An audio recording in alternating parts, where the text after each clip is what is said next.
present at today's commemoration. And also, as we mentioned just now, many of the guests today are from member states, observer states, and dialogue partners of the Shanghai Cooperation Organization, which just concluded its summit in Tianjin. And a few foreign leaders also participated in the summit as guest countries. The red carpet has been rolled out for international dignitaries.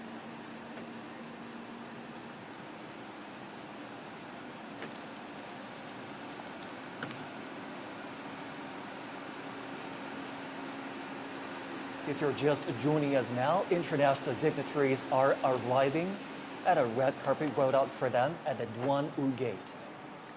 Now here comes Kamal al-Wazir, the presidential envoy of the Arab Republic of Egypt, and he's also the deputy prime minister of Egypt. Now a full shot of the Duanmen gate, where international dignitaries are arriving for the commemoration that's going to take place in a little over an hour. Duanmen Gate is the first gate to the north of the Tiananmen rostrum. The south square of Duanmen, where important national ceremonies are held, is located between Duanmen Gate and Tiananmen. Now here comes Kamal al-Wazir, the presidential envoy of the Arab Republic of Egypt. He's also the deputy prime minister of Egypt. China and Egypt have been engaged in close interactions. The two established diplomatic relations in 1956. Next year marks the 70th anniversary of diplomatic ties. The two nations agreed to deepen their comprehensive strategic partnership last May. And bilateral trade reached over $17 billion in 2024. Now, as two nations with ancient civilizations, they're also increasing their exchanges. The next guest has arrived. He is Atanas Zafarov, Deputy Prime Minister of the Republic of Bulgaria and chairperson of the Bulgarian Socialist Party. He is now walking the red carpet from the north square of Duanmen Gate to the south square. China and Bulgaria have a deep traditional friendship. Bulgaria is the world's second country to establish diplomatic ties with the People's Republic of China. The two nations raised ties to a comprehensive friendly cooperative partnership in 2014 and to a strategic partnership in 2019. The strategic partnership has deepened between the two countries. Walking towards us is the Deputy Prime Minister of the Republic of Singapore, Gan Kim Yan. In 2023, China and Singapore established an all-round, high-quality, future-oriented partnership. Bilateral relations are stable and cooperation is extensive. During World War II, Japan invaded Singapore on February the 15th, 1942. The occupation lasted for 3 years and a half. Singapore has designated every February 15th as its Total Defense Day. It's a day when the nation commemorates its sacrifices during the war. On the red carpet now is Maria Fernanda Ley, President of the National Parliament of the Democratic Republic of Timor-Leste. China and Timor-Leste enjoy traditionally friendly relations. Timor-Leste announced its independence on May 20th, 2002. China established diplomatic relations with Timor-Leste on that same day. And in 2023, the two countries elevated bilateral ties to a comprehensive strategic partnership. They reached consensus on the overall direction to build a China-Timor-Leste community with a shared future in July last year. And this February, the first direct flight was launched between the two nations. Now comes Jorge Rodriguez, President of the National Assembly of the Bolivarian Republic of Venezuela. China and Venezuela are good partners that seek mutual trust and common development. The two nations enjoy an ironclad friendship. China and Venezuela elevated their ties to an all-weather strategic partnership in 2023. Both sides maintain frequent exchanges at all levels and have witnessed growing trade volume. Next is the acting president of the Republic of the Union of Myanmar, Min Aung Hlaing. China and Myanmar enjoy long-standing friendship. The two countries established diplomatic ties on June 8, 1950, and this year marks the 75th anniversary. The two countries have steadily advanced their friendly relations, and they are actively building the China-Myanmar community with a shared future. During World War II, Chinese expeditionary forces fought Japanese aggressors in Myanmar, then known as Burma. They safeguarded the passage to southwestern China and supported the people of Myanmar in their fight for independence. And next is Speaker of the National Assembly of the Republic of Korea, Woo Won-sik, and his wife. China and South Korea are neighbors and cooperative partners. The two countries established diplomatic ties in 1992 and elevated relations to a strategic cooperative partnership in 2008. China is the largest trading partner of South Korea. South Korea is the second largest trading partner of China. The two countries have 228 pairs of sister provinces and cities. The Chinese people fought side by side with the Koreans to resist Japanese aggression and colonialism. The old site of the Provisional Government of the Republic of Korea has been preserved in China. Next is the President of the Republic of Maldives, Mohamed Muizzu.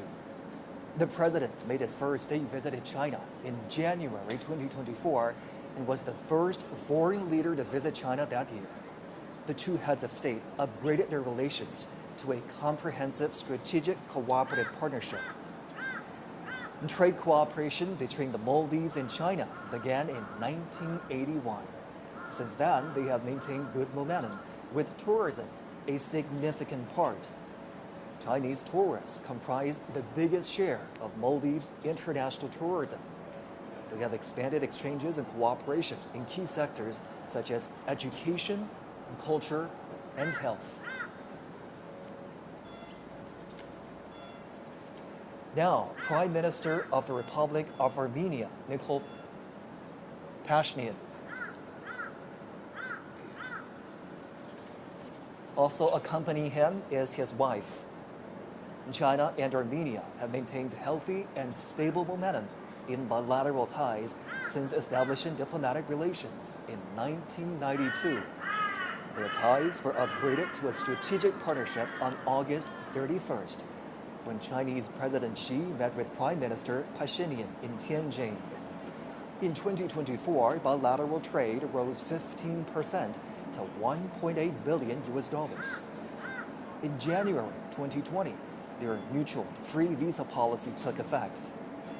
The two nations enhanced their connectivity by launching their first direct civilian flights in September 2024. Walking on the red carpet right now is the Prime Minister of the Slovak Republic, Robert Fico. In 2024, he paid a visit to China as the two sides celebrated the 75th anniversary of diplomatic ties. And during that visit, China and Slovakia elevated their relations to a strategic partnership. China and Slovakia have maintained a positive momentum in the development of their relations and steadily expanded their cooperation in various fields. Slovakia was a guest of honor in the fourth China Central and Eastern European Countries Expo in Zhejiang Province this May. And as the Second World War dragged on, the Slovaks launched a resistance movement against Nazi Germany. With unremitting courage and determination, the Slovakian people contributed to victory in the World Anti-Fascist War. If you're just joining us here on CGTN, you're looking at live pictures of the Duanmen Gate near Tiananmen rostrum, where international dignitaries have been arriving. We've been tracking the arrival of heads of state and government for you right here on CGTN. And the motorgates keep pulling up. International dignitaries are arriving at the red carpet rolled out in their honor. And some of the guests attending today's commemoration previously attended the Shanghai Cooperation Organization Summit in Tianjin, which just concluded in the northern port city. And in that summit, the leaders jointly issued the Tianjin Declaration. Now comes the president of Mongolia, Ukhna Hurosa, and his wife. China's land border with Mongolia is the longest at 4,710 kilometers. The two countries have been deepening mutually beneficial cooperation over the past 70 years since they established bilateral ties. They have achieved a rapid development and significant outcomes in relations in more than 2 decades. China has been Mongolia's largest trading partner and investor. Bilateral trade reached over $18 billion in 2024, 10% higher than the previous year.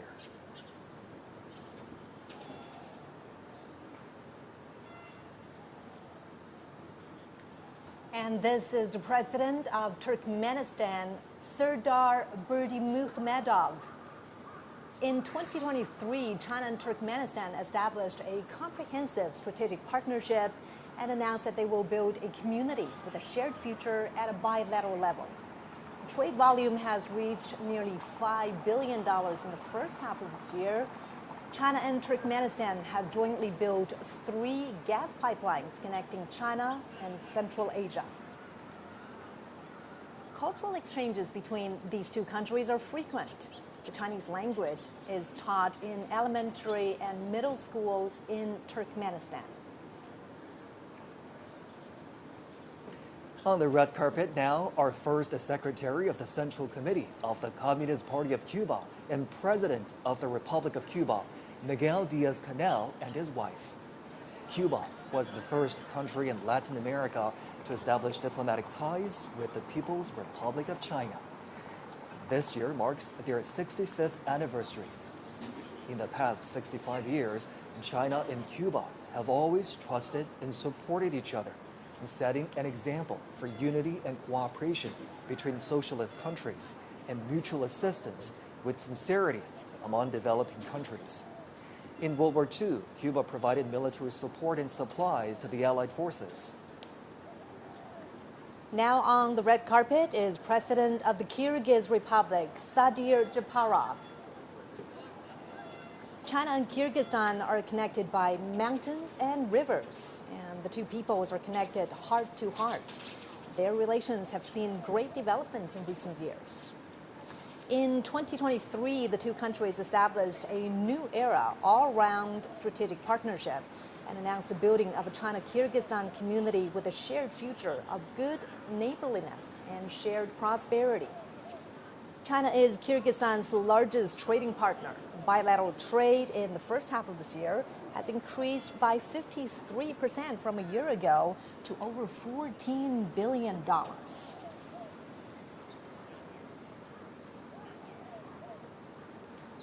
We're watching live pictures now from the Duanmen gate, where international guests are arriving for a welcome ceremony here.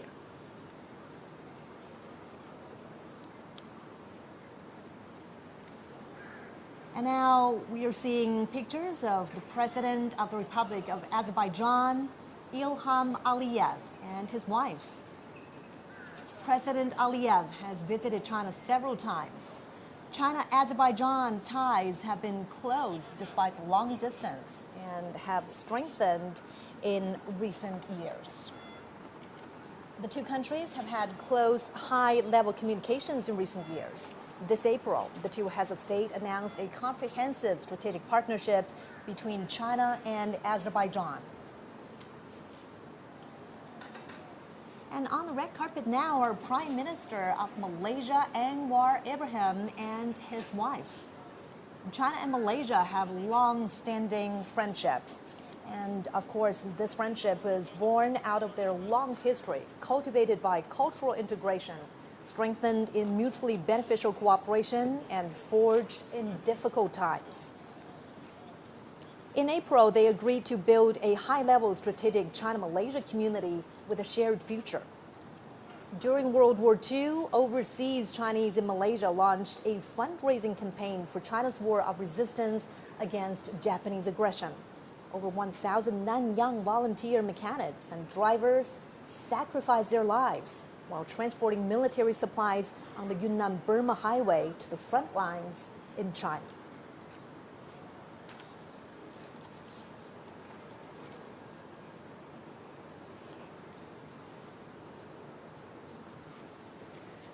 Now you're looking at live pictures at the Duanmen gate, where international dignitaries are continuing to arrive for a red carpet that's rolled out in their honor.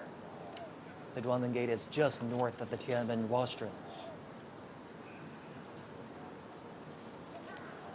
On the red carpet now is Tomun Sisilith, General Secretary of the Lao People's Revolutionary Party Central Committee and the President of the Lao People's Democratic Republic. China and Laos have a long history of friendship. They're good neighbors and comrades. They have deepened exchanges and cooperation in fields such as politics, economy, military, and culture and health.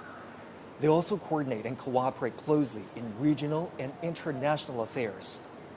Bilateral trade cooperation has expanded in recent years. China is Laos's biggest investor, second exporter, and second largest trading partner. The China-Laos Railway has earned the name of the Golden Passage due to record volume of passengers and freight.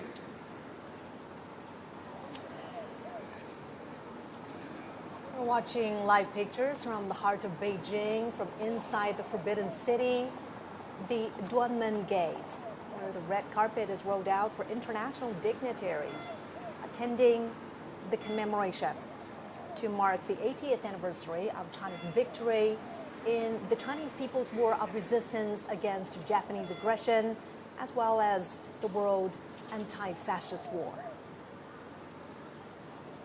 Heads of state and government are continuing to arrive at Duanmen Gate. This is just north of the Tiananmen rostrum. It's a short walk to the Tiananmen rostrum. China held another commemoration to mark its V-Day 10 years ago in 2015, and it was in that commemoration that heads of state as well as leaders from international organizations also attended. This is certainly a show of solidarity.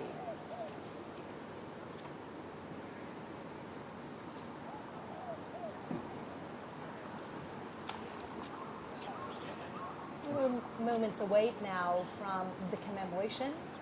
It's going to begin in less than an hour.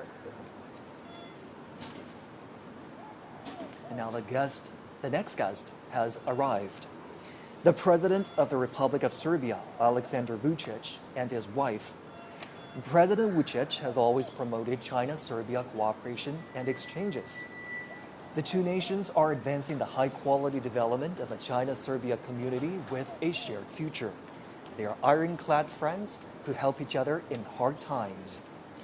80 years ago, people from the two nations significantly contributed to the victory of the anti-fascist war in the battlefields of Asia and Europe. China and Serbia have trusted and supported each other for a long time. On the red carpet now is President of the Republic of Tajikistan, Emomali Rahman. President Rahman is an old friend of China and the Chinese people. He's been to the country more than 20 times. China-Tajikistan relations are at their best with frequent high-level exchanges. Last year, the two countries announced a comprehensive strategic partnership. And from this higher starting point, they will build a China-Tajikistan community with a shared future. Prime Minister of the Islamic Republic of Pakistan, Shehbaz Sharif. Pakistan was one of the first countries to recognize the People's Republic of China. The two are ironclad friends and all-weather strategic cooperative partners. they are deepening their strategic mutual trust and practical engagement. And China has been Pakistan's largest trading partner since 2014. China is also the largest foreign investor in Pakistan.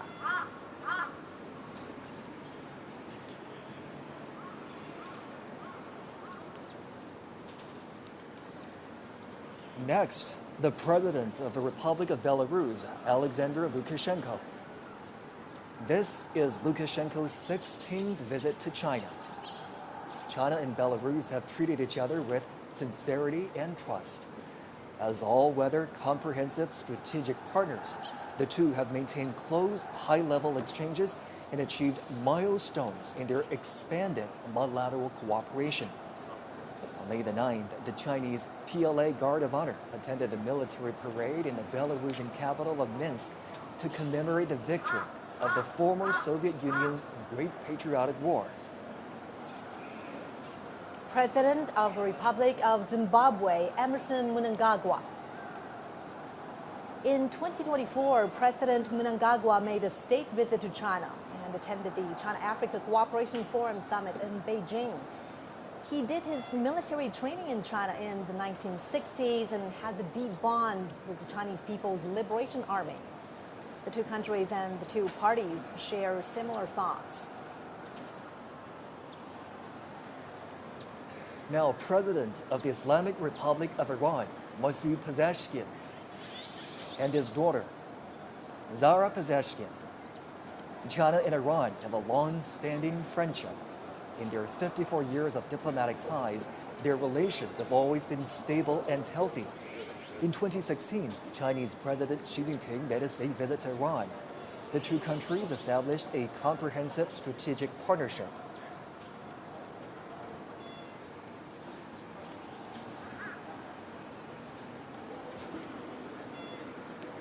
Next is the President of the Republic of the Congo, Denis Sassou Nguesso.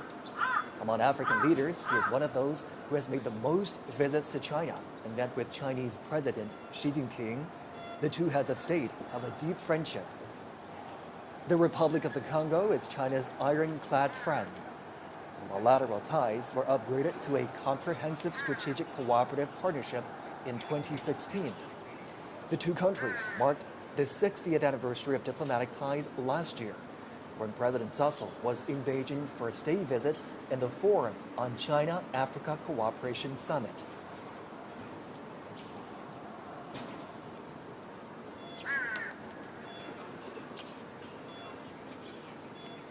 Next, the King of Cambodia, Norodom Sihamoni. China and Cambodia have enjoyed long-standing friendship. The two peoples have interacted for their mutual benefit. This April, they elevated bilateral relations to an all-weather China-Cambodia community with a shared future in the new era. It's the first time China has upgraded ties with a Southeast Asian country to such a level. And walking on the red carpet are President of the Republic of Uzbekistan, Shavkat Mirziyoyev, and his wife. President Mirziyoyev has been to China many times. Friendly cooperation between the two peoples has been vigorous under the Silk Road spirit. And last year, China and Uzbekistan established an all-weather comprehensive strategic partnership in the new era. And they have announced to advance the building of a China-Uzbekistan community with a shared future. President of the Socialist Republic of Vietnam, Nguyen Nguyen. China and Vietnam share a long history. They are comrades and brothers. And the founding father of Vietnam, Ho Chi Minh, joined and supported the Chinese People's War of Resistance against Japanese aggression in places such as Yan'an, Guilin, Chongqing, and Kunming. This year is the 75th anniversary of their diplomatic ties. It's also the year of cultural exchanges between the two sides. China and Vietnam have have deepened their relations in recent years with frequent visits and contact between the leaders of the two countries.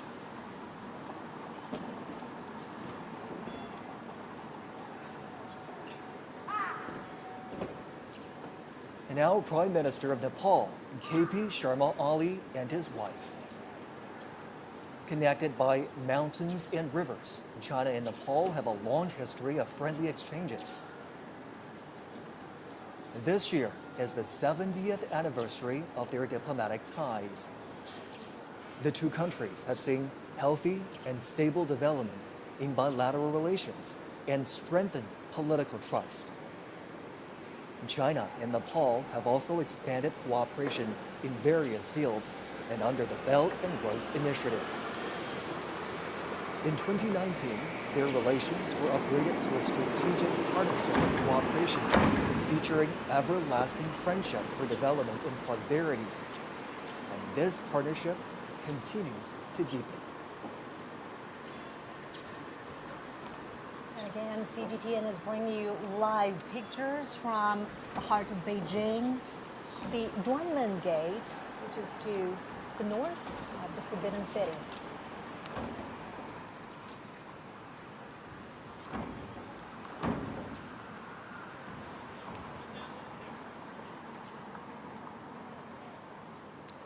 On the red carpet now, President of the Republic of Kazakhstan, Kassym-Jomart Tokayev. China and Kazakhstan relations have been tested by changes and challenges, but they always remain at a high level. China and Kazakhstan raised bilateral ties to a permanent, comprehensive strategic partnership in 2019. In 2022, they pledged to build a community with a shared future defined by lasting friendship, a high degree of mutual trust, and sharing weal and woe. In June, Chinese President Xi Jinping was in Kazakhstan for the second China-Central Asia Summit. There, the leaders agreed to forge a China-Central Asia spirit of mutual respect, mutual trust, mutual benefit, and mutual assistance for the joint pursuit of modernization through high-quality development. The two countries have achieved milestones in educational, cultural, scientific, and technological cooperation. The two countries have 26 pairs of sister provinces and cities. Beijing and Astana, their capitals, are sister cities. Next is the General Secretary of the Workers' Party of Korea and President of the State Affairs of the Democratic People's Republic of Korea, Kim Jong-un. China and the DPRK established diplomatic ties on October 6, 1949. The DPRK was one of the first to establish ties with the People's Republic of China. Linked by mountains and waters, China and the DPRK are friendly neighbors. This year also marks the 80th anniversary of Korea's liberation. The two peoples supported each other in hard times and through war. They jointly fought against Japanese aggression and made significant contributions to the World Anti-Fascist War and the cause of justice of humanity. The traditional friendship between the two countries was cemented by the old generations of their leaders. Their friendship, also forged in bloody and fiery revolutions, has developed in the process of their socialist construction and is priceless. In recent years, General Secretary Xi Jinping and General Secretary Kim Jong-un have maintained communication through various means. They lead and guide bilateral ties into a new historical phase.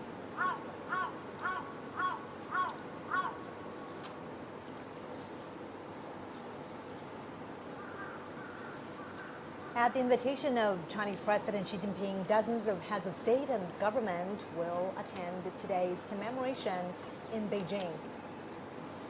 On September 3rd, China marks its V-Day. And this is the 80th anniversary of the victory in the Chinese People's War of Resistance against Japanese aggression and the World Anti-Fascist War.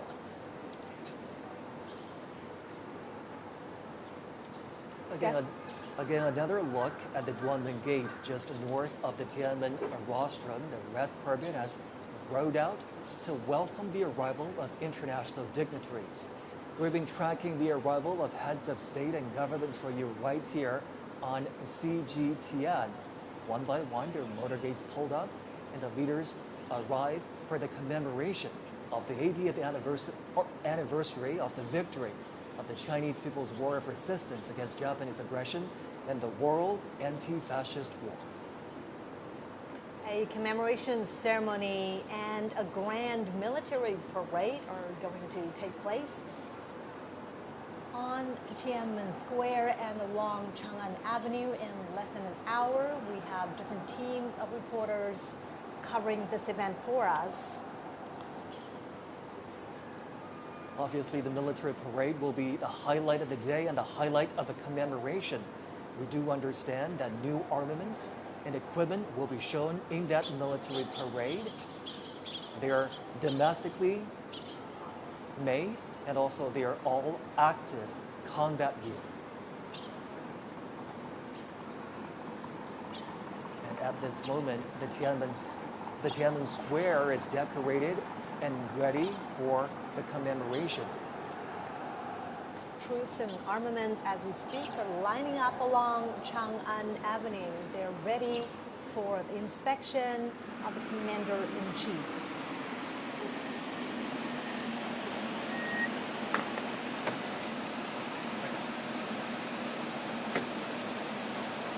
Motorcades carrying heads of state, international dignitaries are arriving here at the Duanmen Gate.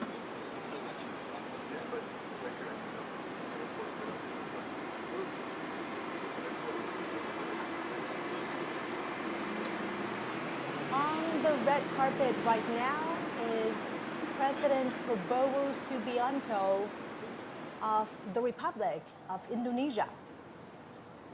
He arrived early this morning and China welcomes his arrival. He's here at the invitation of Chinese President Xi Jinping. Now, under the strategic guidance of the two heads of state, China and Indonesia have opened a new chapter of jointly building a community with a shared future. During World War II, Chinese people living in Indonesia donated money and supplies. Many of them returned to China to join the resistance and became heroes. Renowned Chinese writer and anti-fascist intellectual Yu Dafu traveled to Southeast Asia to join the resistance. And he was killed in Sumatra, Indonesia. He wrote, "Our generation should sacrifice for the war of resistance." President Prabowo made a state visit to China soon after his presidential inauguration in 2024. China and Indonesia are traditional friends and neighbors. And it was in this year that China and Indonesia embarked on a new chapter of bilateral ties by building a community with a shared future.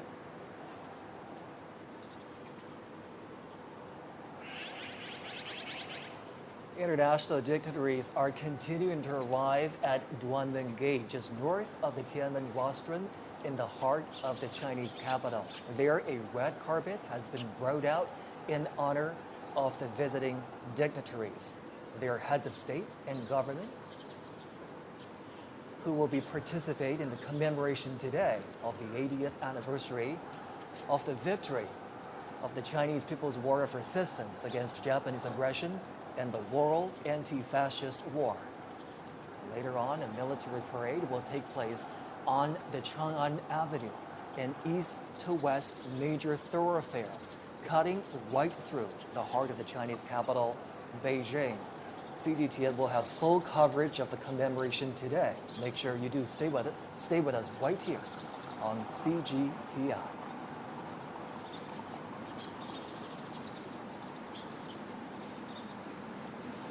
We've been tracking the arrival of international dignitaries right here on CGTN for you. They're now arriving at the Duanmen gate just north of the Tiananmen rostrum. A red carpet has been rolled out for them. That's right. And the Duanmen gate is where this reception is taking place. We see another limousine.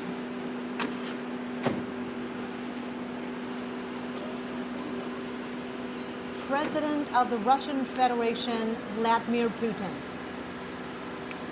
Putin has been to China many times since 2013, either for state visits or international conferences. Relations between China and Russia are at their historical best. Their ties are characterized by long-term friendly good neighborliness and mutually beneficial win-win cooperation. In the new era, China-Russia relations are more self-confident, firm, and resilient. From May 7th to 10th, President Xi Jinping made a state visit to Russia and attended commemorations in Moscow of the 80th anniversary of the victory of the Soviet Union's Great Patriotic War. In World War II, China was the main battlefield in Asia, and the Soviet Union was the main battlefield in Europe. They were central to resistance and combat against Japanese militarism in Nazi Germany. They made decisive contributions to the victory in the World Anti-Fascist War. China and Russia are expanding mutually beneficial cooperation in all aspects. Bilateral trade has reached a high of over $244 billion last year. And China and Russia have active cultural exchanges and close cooperation at local levels. They have 168 pairs of sister provinces and cities, and there are also dozens of provincial level economic partnerships.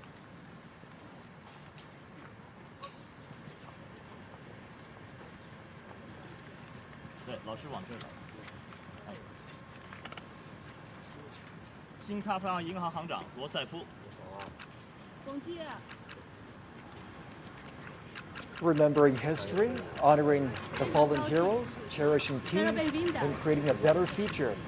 This is our special program commemorating the 80th anniversary 新西兰前总理约翰 of the 基 Chinese people's war of resistance against Japanese aggression in the World Anti-Fascist War. Nice to see you again. 很高兴再次见到你。 Now arrived at our meeting 新西兰前总理克拉克 and his wife. Good to see you again. 习主席很高兴再次见到 We're 你。 watching right now. 日本 Chinese 前首相 President 鸠山由纪夫 Xi Jinping and Madame Peng Liyuan are welcoming international 罗马尼亚 dignitaries 前总理勒斯塔纳 at 塔 the 塞 South Square of Duanmen Nice Gate. to meet you. Welcome to China. These are夫人。 heads of international organizations that are walking 您 down 好， the 我 red 是他夫人。 carpet to be received by the Welcome to Chinese China. president and his wife. That's right. 澳大利亚前州长 A 安杜鲁 decade 斯 ago, on September Welcome to 3rd, China. it was 我来自 also 澳大利 here 亚。 where Chinese 联 President 合国 Xi 副秘书 Jinping 长 and 李 his 俊华 wife, Madame Peng Liyuan, welcomed 联合国 international 粮农 guests 总干事 in 屈东玉 commemoration of the 70th anniversary of the 上 victory 合 of 秘书 the 长 Chinese People's War of 经理 resistance 巡行长 against Japanese aggression 亚信秘书 and 长 anti-fascist war.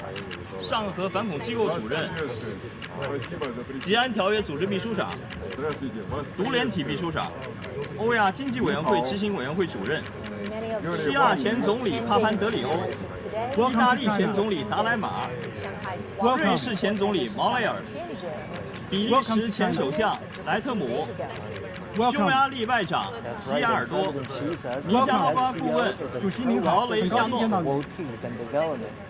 It is the first 孟加拉国 grouping 临时政府国家安全顾问 the vision of global governance, 早上好。文莱 featuring 皇家武装部 extensive 队司令 consultation and joint contribution for shared benefit and 巴 an 西 effort 政府 to 代表大 practice 使高旺 true multilateralism.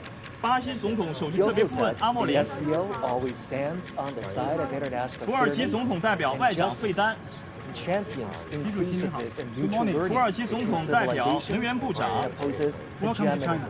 埃及副总理新加坡副总理严金勇 And also at that Tianjin summit, President Xi 委内瑞拉全国 proposed 代 the 表大会主 global 席罗德里格 governance 斯、 initiative. 保加利亚副总 He 理 called 扎 on 菲罗夫 members to adhere to sovereign Welcome. equality, 我来自保 abide 加利 by 亚，很高兴见 international 到你 rule。of law, practice 东帝汶议长 multilateralism, 费尔南达， advocate people-centered approach, 韩国国 focus 会议长 on 吕 taking 元 real 直，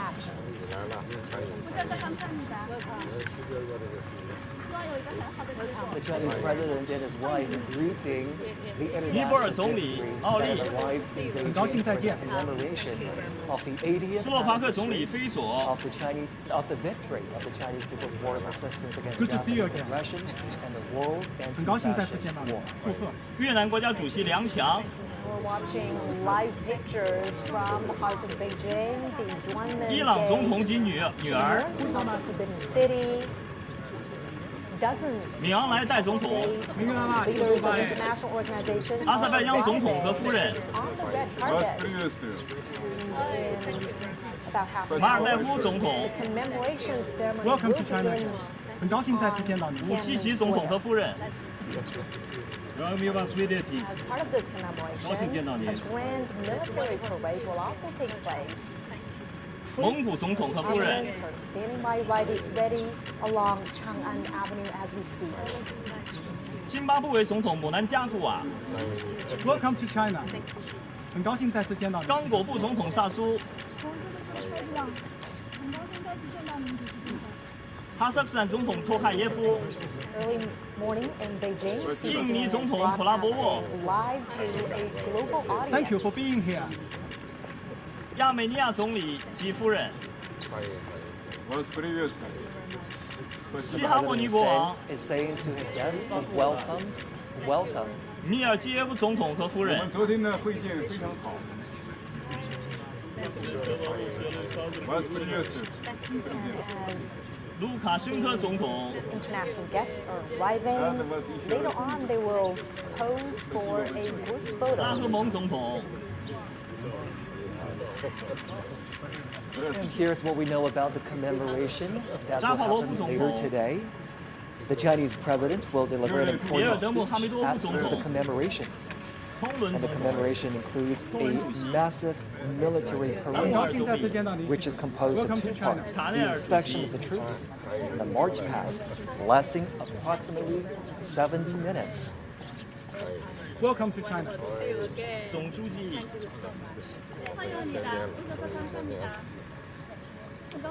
The Chinese president and his wife welcoming guests arriving for the commemoration. And now they're walking towards a group photo where the arriving international dignitaries will take a group photo together with the Chinese president. We are certainly marking a significant anniversary today on September 3rd.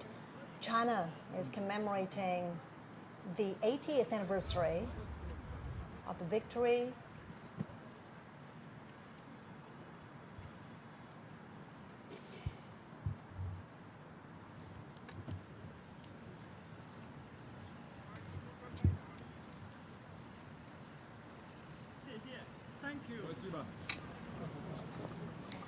This gathering today in commemoration of the victory also heralds a new beginning for all countries to work together to create a harmonious world and safeguard global peace. Well, as you can see right there, front and center on this gate is the character Duanmen. The Chinese character Duan also conveys righteousness, which is consistent with the message of safeguarding international justice. The leaders are now walking together towards the Tianmen rostrum. It's a short walk from the Duanmen gate we've been telling you about, which stands just north of the Tianmen rostrum, to the rostrum itself. And Zhongxu, you know, for many foreign leaders who have visited China before, the Tianmen rostrum, or the Forbidden City, is a familiar sight. Many of them have been here before to the Forbidden City. However, this gathering here today holds a special significance. Absolutely. The Tiananmen rostrum sits right in the heart of the Chinese capital with viewing platforms that can overlook the Tiananmen Square. The leaders will be walking towards the rostrum. They will ascend to the viewing platform on the rostrum and view the military parade together. Now, as they walk on the red carpet to make their way to the top of the Tiananmen rostrum, a little bit of background information about the structure. It was built as a ceremonial gate to the imperial city in the Ming Dynasty. It's witnessed ties of Chinese history in the past 6 centuries. And in 1937, Tiananmen Square witnessed the fall of Peking. In October 1945, Japanese invaders in North China officially surrendered at the square of the Hall of Supreme Harmony in the Forbidden City.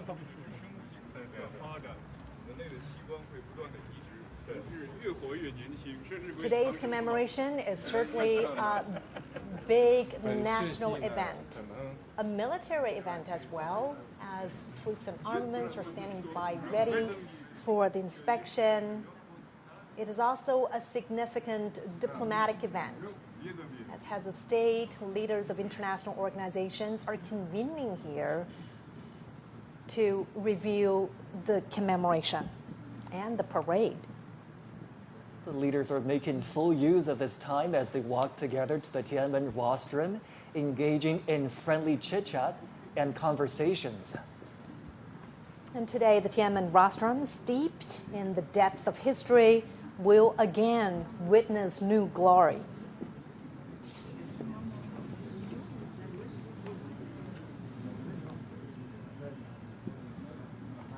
It is a pretty long walk to ascend to the top of the Tiananmen rostrum.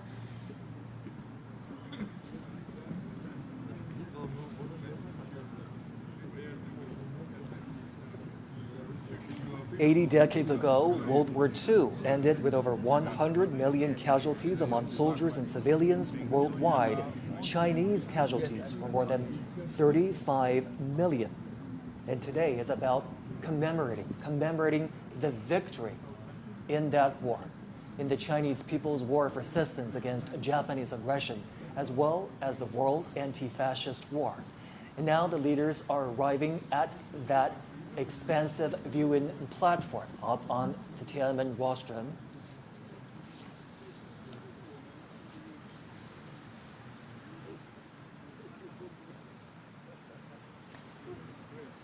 And we understand that some of the veterans of the War of Resistance were given their own viewing spots on top of the Tiananmen rostrum. Crowds are welcoming China's top leader, as well as international dignitaries. We are seeing veterans sitting there, and President Xi Jinping and international dignitaries are shaking hands with a 99-year-old veteran, 100-year-old veteran from the 8th Route Army, 94-year-old veteran from the 8th Route Army, 102-year-old veteran from the new 8th Route Army, and from South China Guerrilla Force, 100-year-old veteran from the Kuomintang.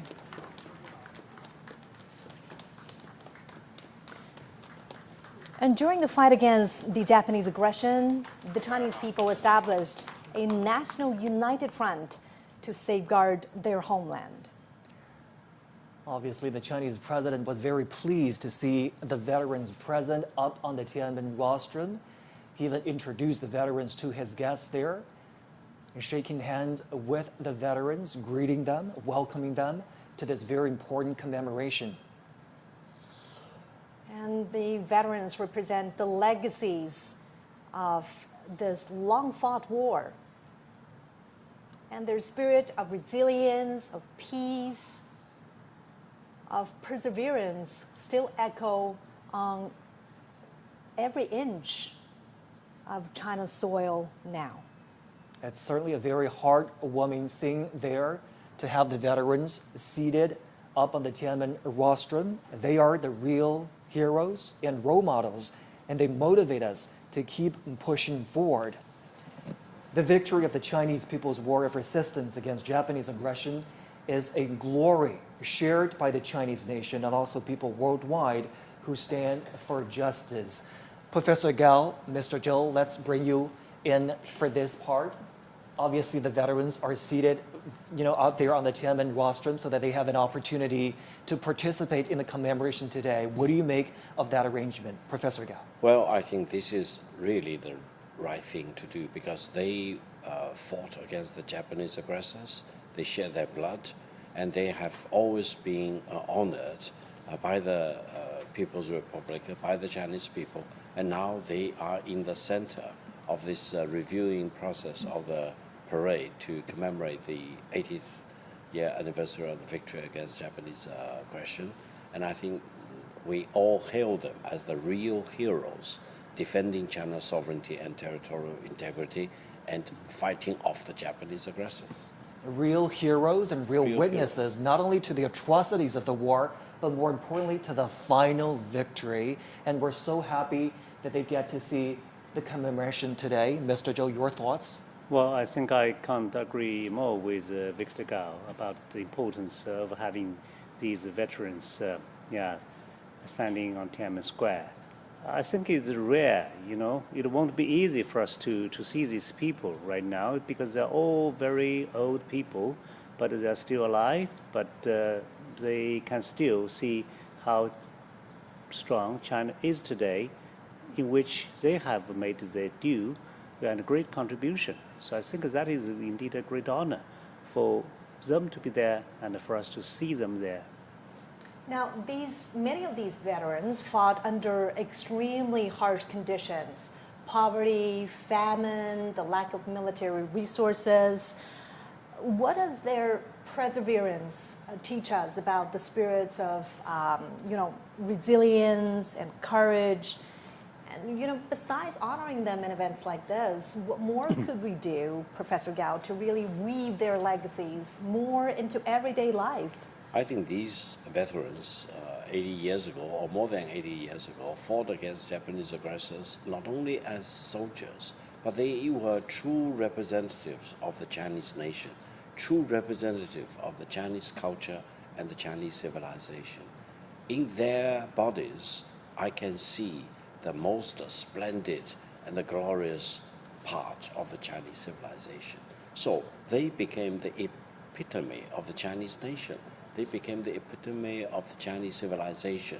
And by shedding blood for their own motherland, by fighting off foreign aggressors, they set an example for the future generation. So now we honor them as our national hero, and the younger generation draw inspiration from these veterans and learn lessons from them, and we become redoubled in our commitment to defending peace and defending China and defending the Chinese culture and ultimately the Chinese civilization. Obviously, we're commemorating this day. We're inviting veterans up on the Tiananmen rostrum to carry on the spirit of the war of resistance against the Japanese aggression. Mr. Zhou, how do we do that? How do we make sure that the spirit of perseverance, the spirit of never surrender, the spirit of defending your motherland lives on in today's world? Well, these people are actually old soldiers, right? And old soldiers never die. So what they have left us are actually a litany of fine traditions.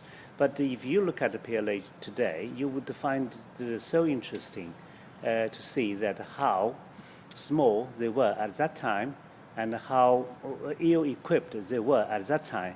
But on the contrary, today, China is almost the opposite, right? China is having the largest armed force in the world, and in a moment we're going to see all the modern weaponry and combat platforms. But still, this kind of fine traditions are basically in the heart and in the blood of our modern-day soldiers, because that's really, really matter, for us if you are going to another war. So you have to think of where you come from, right? And what kind of traditions are already placed in you. So these people basically are the very sources of a fine tradition. how can remembering their sacrifices and contributions inspire values that are still relevant today? Professor Gao. Well, I think they are the true Chinese nationals and our heroes. But allow me to mention, behind these veterans, I also see those who fell on the battleground, who really sacrificed their lives for the Chinese nation. So I think we not only see these veterans who are the true representative of those heroes fighting against Japanese aggressors, but they are also representatives of all the millions of the Chinese soldiers who shed their blood, who sacrificed their life, and they too become the national heroes for the current generation of the Chinese nation and the future generations. And I think by honoring them, we honor ourselves, we honor our national history and our Chinese civilization, and we honor peace. That is the most important thing. You know, we talked about international solidarity towards ending the Second World War, and the international solidarity is also present today with the turnout of those international dignitaries that have arrived in Beijing. You're looking at live pictures of the Tiananmen Square that's fully decorated for the commemoration today. There are the year-marking installations that show the years 1945 and 2025.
Today is September 3rd.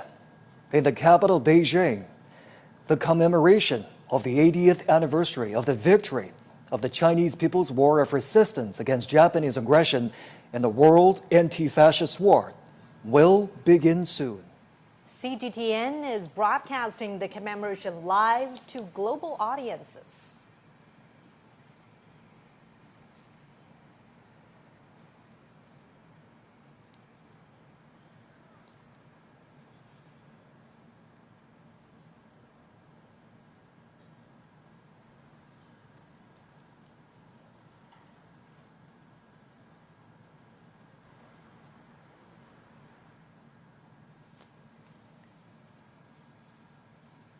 We're now watching live pictures from the Tiananmen Square. The commemoration is going to begin in just a moment.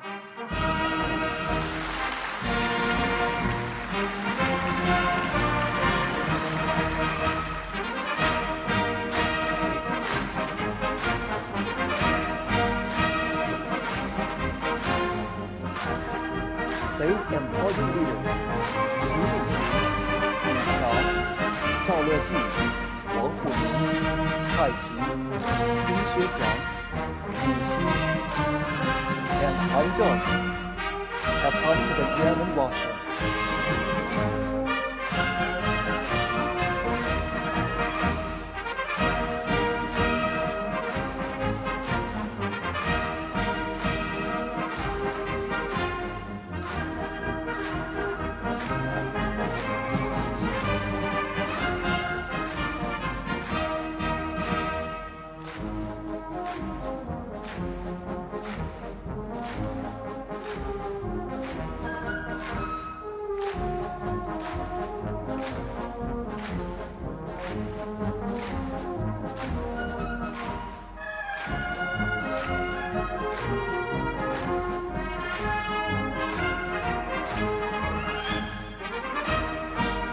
Dozens of foreign politicians and dignitaries attend the ceremony at the invitation.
Also present on the Tiananmen rostrum are senior officials of the CPC Central Committee, the Standing Committee of the National People's Congress, the State Council, the Supreme People's Court, the Supreme People's Procuratorate, the National Committee of the Chinese People's Political Consultative Conference, and the Central Military Commission.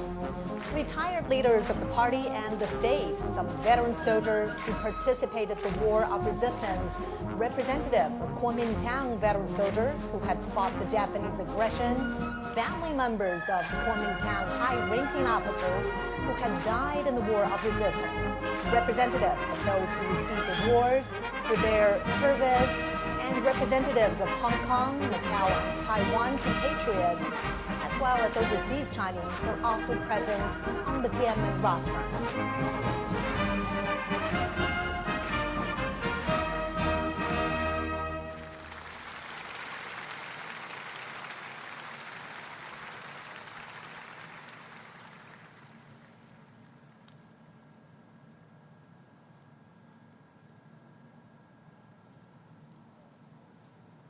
And we could see the obelisk, the monument to the people's heroes.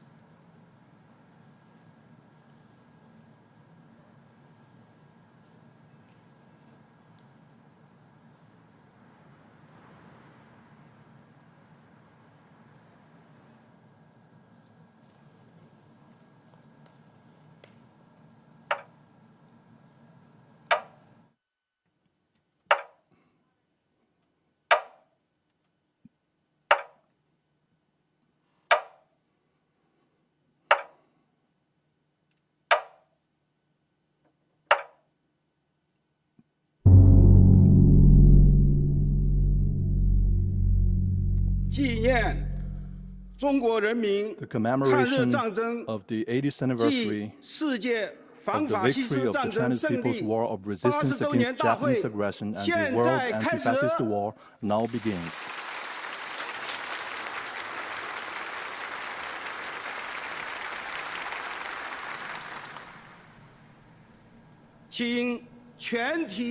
Please all rise and stand at attention. Fire the gun salute.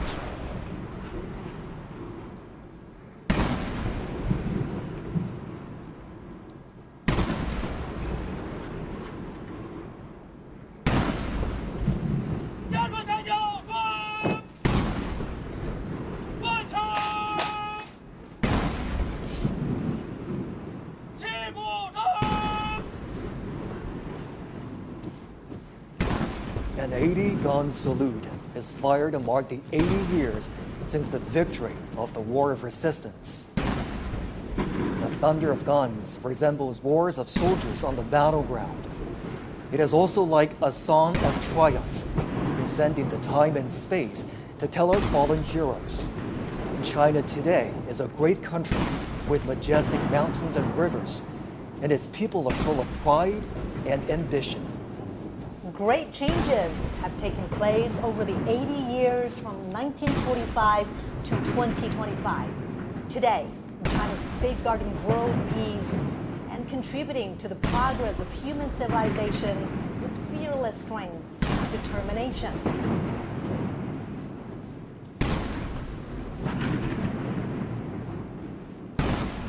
The Great Wall symbolizes the unyielding spirit of the Chinese nation. This great nation never bows to any enemy or any force. Those who dare to invade us are doomed to crash into the iron Great Wall with bloodshed.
Chinese people's deep love towards the motherland can be seen from the steadfast gaze of the honor guards. When their patriotism erupts like a volcano, there will be no insurmountable hurdles or unachievable feats for them.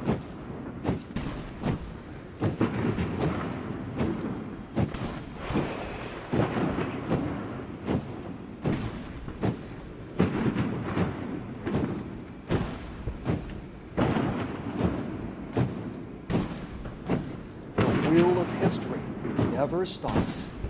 Under the strong leadership of the Communist Party of China, the Chinese nation, with a firm grip on its own destiny, is marching forward staunchly and proudly.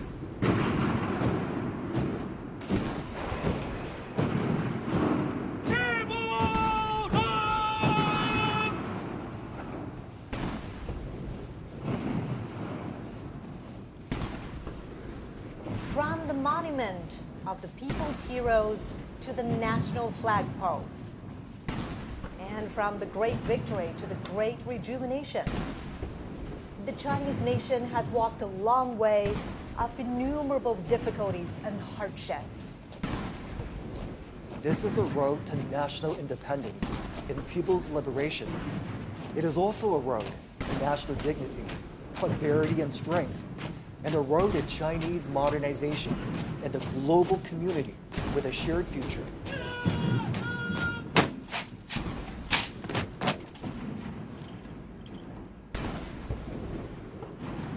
The national anthem, March of the Volunteers, which was born during wartime, will soon be played. It was written in 1935 in the early years of the war against Japanese aggression.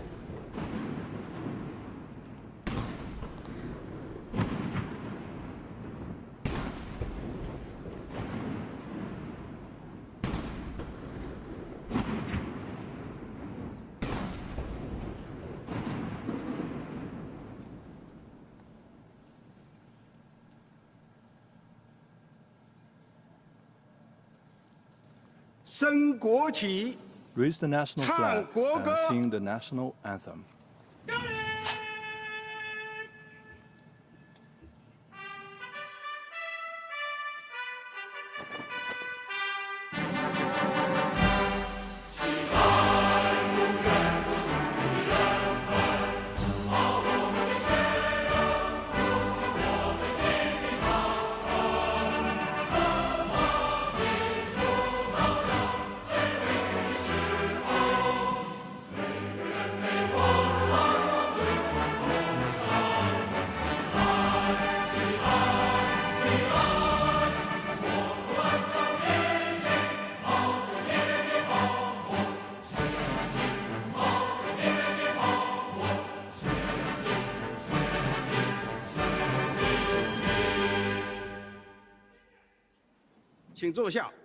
Please be seated.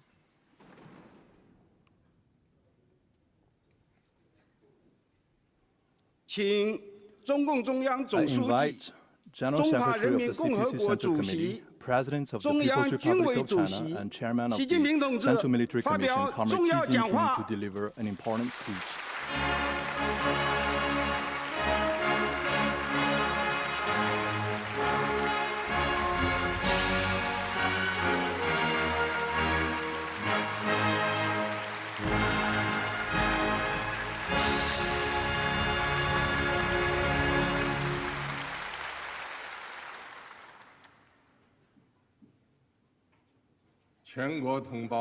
All my fellow Chinese across the nation, Your Excellencies, heads of state and government, and representatives of international organizations,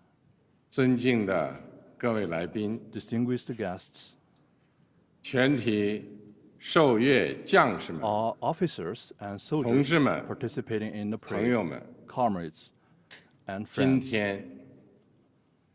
Today, we gather here to solemnly commemorate the 80th anniversary of the victory of the Chinese People's War of Resistance against the Japanese aggression and the World Anti-Fascist War. It is an occasion for us to remember history, honor fallen heroes, cherish peace, and create a better future.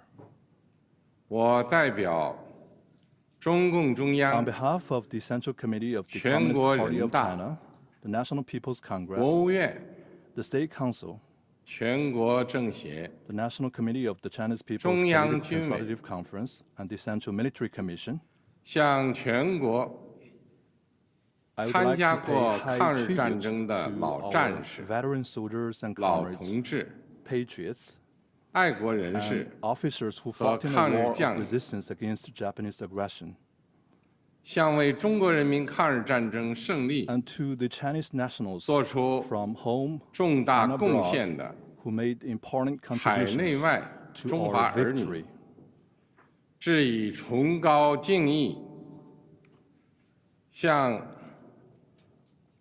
I would also like to express my sincere thanks to 的外国政 foreign 府 governments 和国 and 际友 friends 人 that 表 supported 示 and 衷心 assisted 感 the 谢 Chinese people in resisting aggression. 向参加今天大会的 I 各国 also 来 extend 宾 a warm welcome 表 to 示 our guests 热烈 from 欢 around 迎 the world who are with us today.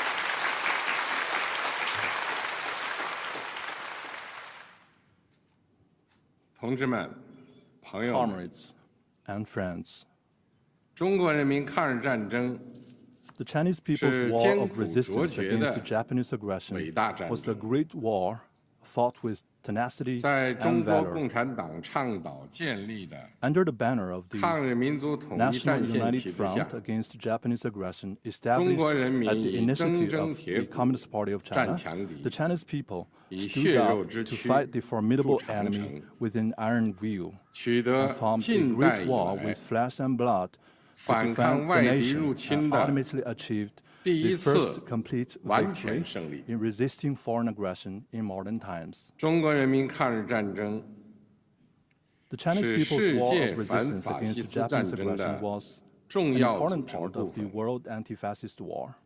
中国人民以巨大的 With huge 民族 national 牺牲， sacrifice, the Chinese people 为拯救 made 人类文 major 明、 contributions 保 to 卫 saving 世界 human 和平 civilization and 做出 safeguarding 了 world 重大 peace. 贡献。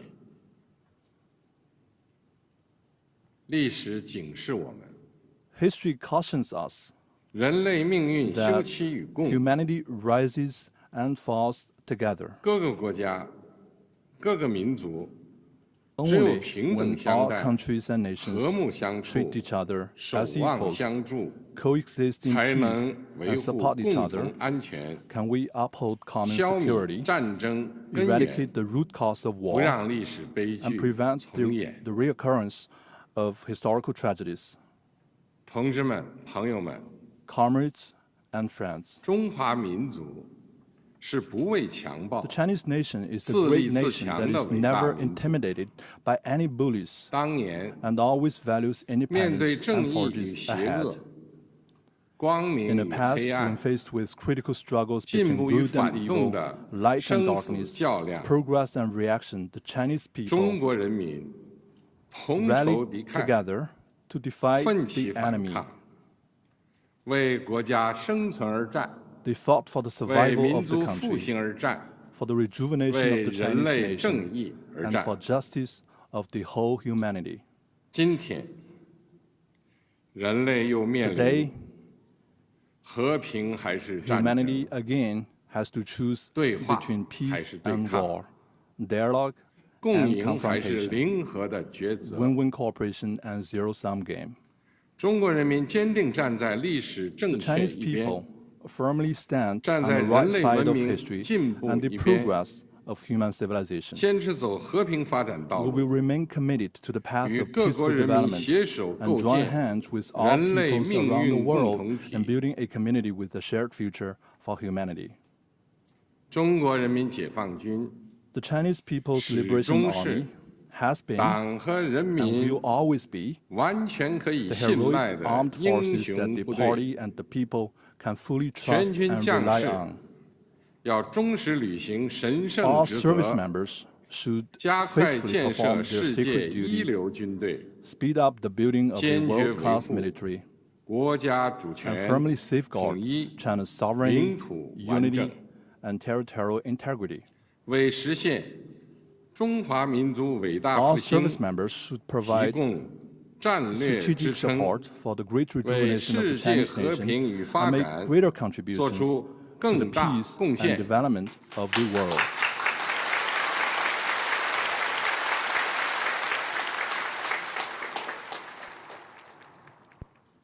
历史承载过去， History 也 carries 启 the 迪未 legacy 来。 of the past and inspires the future. 新时代新征程， On a new journey in a 全国 new 各族 era, 人民 the Chinese people 要在中国 of 共 all 产党 ethnic 坚 groups 强领导 should, 下， under the strong leadership of the Communist Party of 坚 China, 持马克思列宁主 follow 义、 Marxism, Leninism, 毛泽东 Mao 思 Zedong 想、 thought, 邓小平理 Deng 论 Xiaoping theory, 3个代表重要思 The 想： theory of three represents 科学发展 and 观 the scientific outlook 全面贯彻新时代 and fully 中国 implement 特 the 色 thoughts on 社会 socialism 主义思 with 想， Chinese characteristics for the new era. 坚定不移走中国特色 We 社 should 会主 stay 义道 firmly 路 on，the path of socialism with 传 Chinese 承和弘 characteristics 扬 and carry 伟 forward 大 the 抗 great 战精 spirit 神， of the war of 出 resistance. 力奋发， We should press the 勇 head 毅 with 前行， enterprise and resolve, 为 and 中国 advance 式 in 现代 unity 化 the cause of building 全面 China 推 into a 进 great 强 country 国建 on 设 all fronts 民 and 族 realizing great 复兴 national 伟业 rejuvenation through 而 China's 团结奋 modernization. 斗。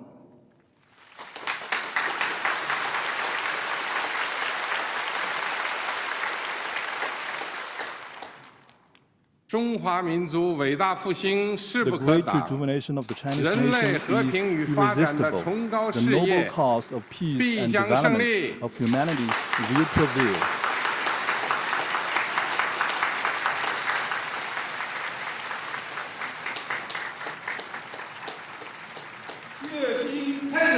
The military parade now begins. Markers in position.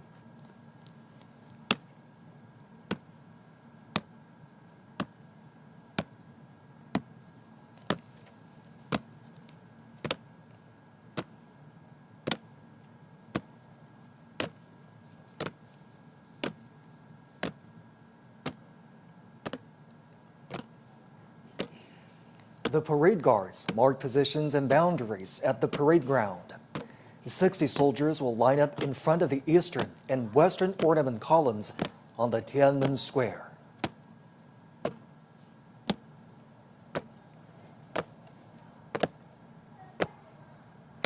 Marching with steadfast footsteps and imposing bearing, the ironclad troops showcase their unshakable faith, strong conviction, strict discipline, and firm commitment to their duties.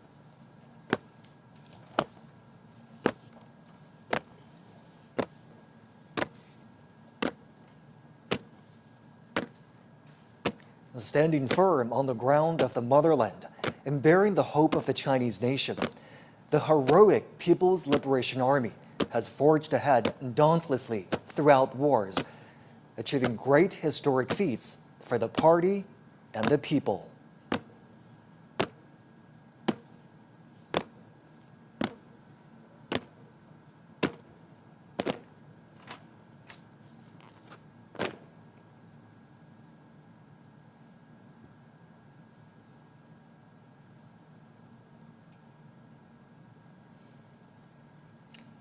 At this solemn moment today, the People's Armed Forces are ready for the inspection of General Secretary of the Communist Party of China's Central Committee, Chinese President, and Chairman of the Central Military Commission, Xi Jinping.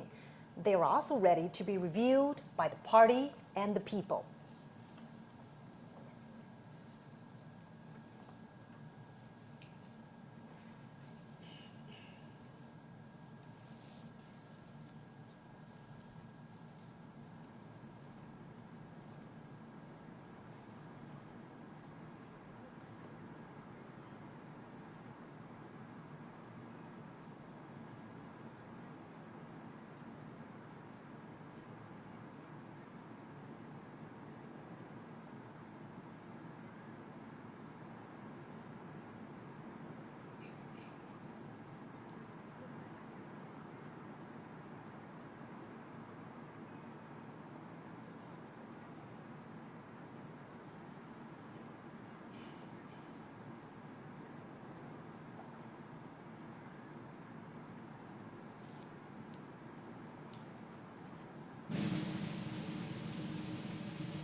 主席同志， Comrade 受阅 Chairman, 部队列队 for 完毕， review are fully 请 prepared. 您检 Please 阅 proceed with the 阅兵总 inspection. 指挥韩 Chief 胜 Commander 元 of the parade, Han Zhengxuan. 开始。是。 Let's begin.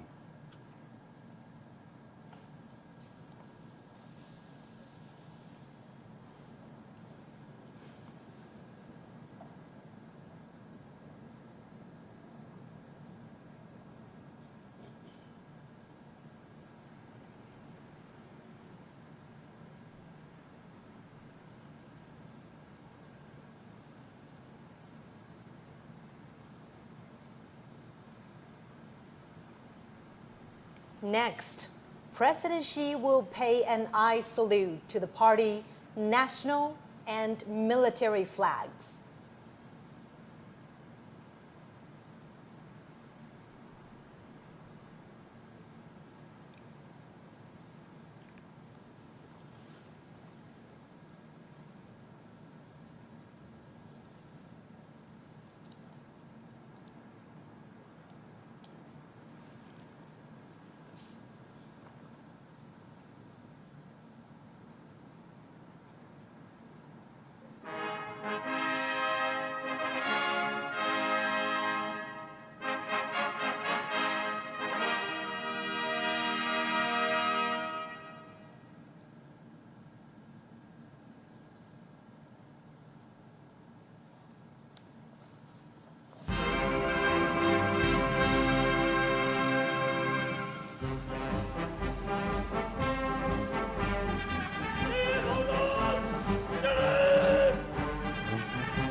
辛苦了。为人民服务。地方方针，正义。同志们好。主席好。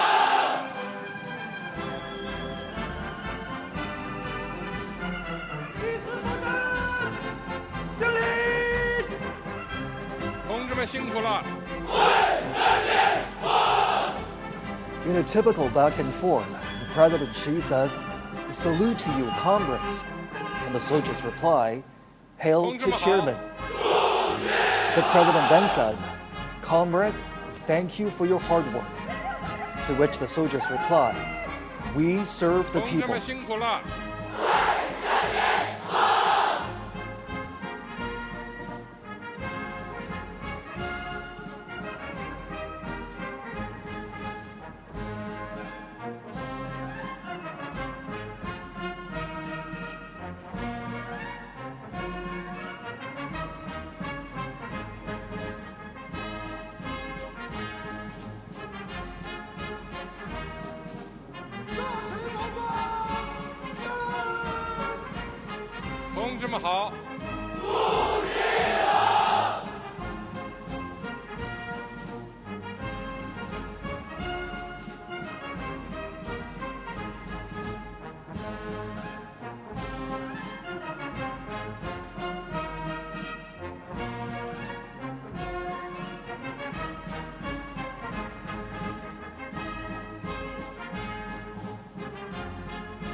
As you could hear right there, the phrase "serve the people" was written into the party constitution at the 7th National Congress of the Communist Party of China in 1945.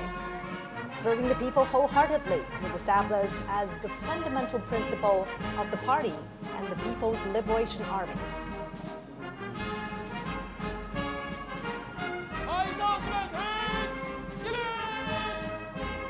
同志们好。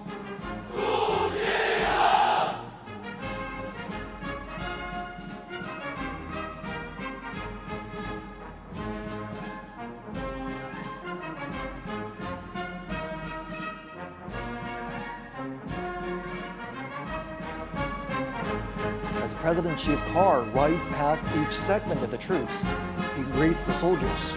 The troops respond vociferously, paying respect and demonstrating their loyalty. 同志们辛苦了。 These phrases are used in inspections, parades, and other military gatherings.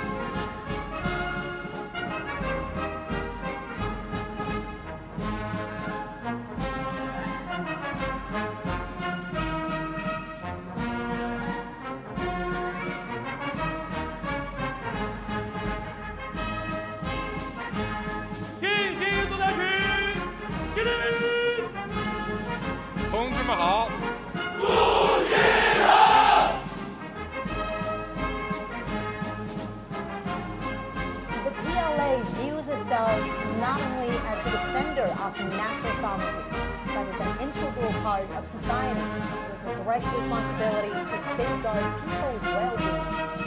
In peacetime, the Chinese military participates in missions that serve the people's interests, such as disaster relief. And all this has earned them the title the most beloved people in China.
Now President Xi is heading back to the Tiananmen rostrum.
When President Xi's car rides past the troops, the soldiers shout, "Follow the party's command, fight to win, forge exemplary conduct. Justice will prevail, peace will prevail, the people will prevail." Yeah!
party's command sets the military's political orientation. Fighting to win is the basic function of the military, and the fundamental objective is development. Forging exemplary conduct demonstrates the army's nature and principle.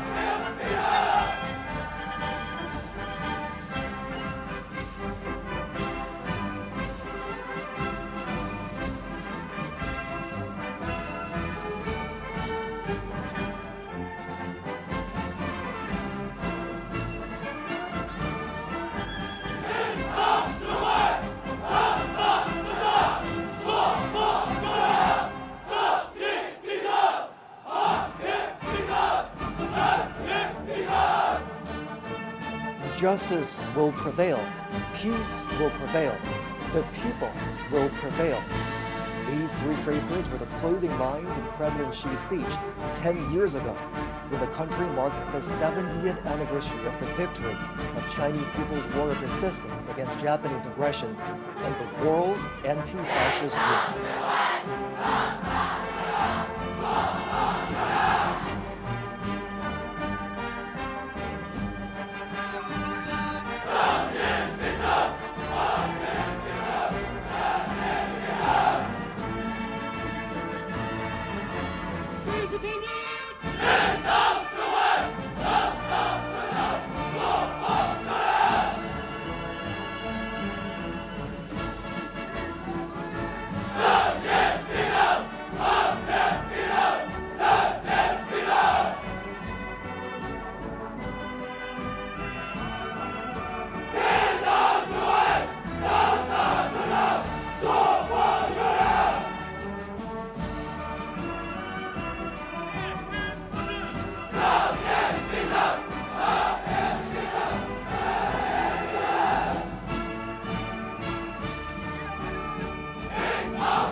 The foot formations are now adjusting their lines.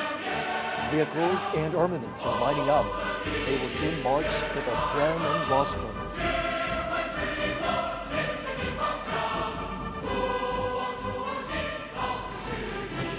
The People's Liberation Army is known as the PLA. In 1927, its frontrunners were founded by the Communist Party in China. It was originally called the Chinese Workers and Peasants Red Army. This year marks the 98th anniversary of the founding of the PLA.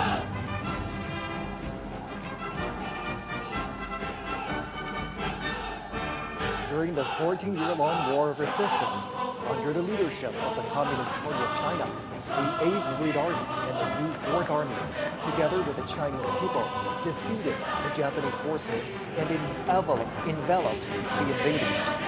They asserted their role in the battlefields and achieved victory in the War for National Liberation.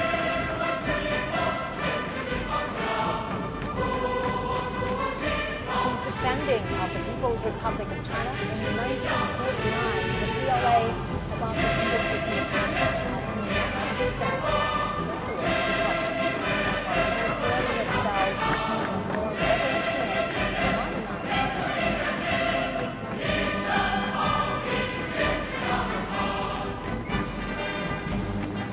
Alongside the latest generation of conventional weapons, the parade will feature unmanned intelligence systems, underwater combat units, cyber and electronic forces, and hypersonic weapons, highlighting the PLA's growing capacity to harness emerging technologies, adapt to the evolving character of warfare, and prevail in future conflicts.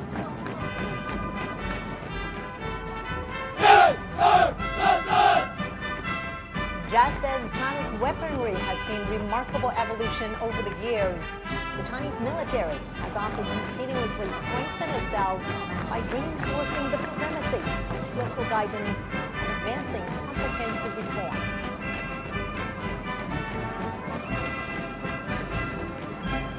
China pursues a national defense policy that is defensive in nature. China will never seek hegemony, expansion, or spheres of influence.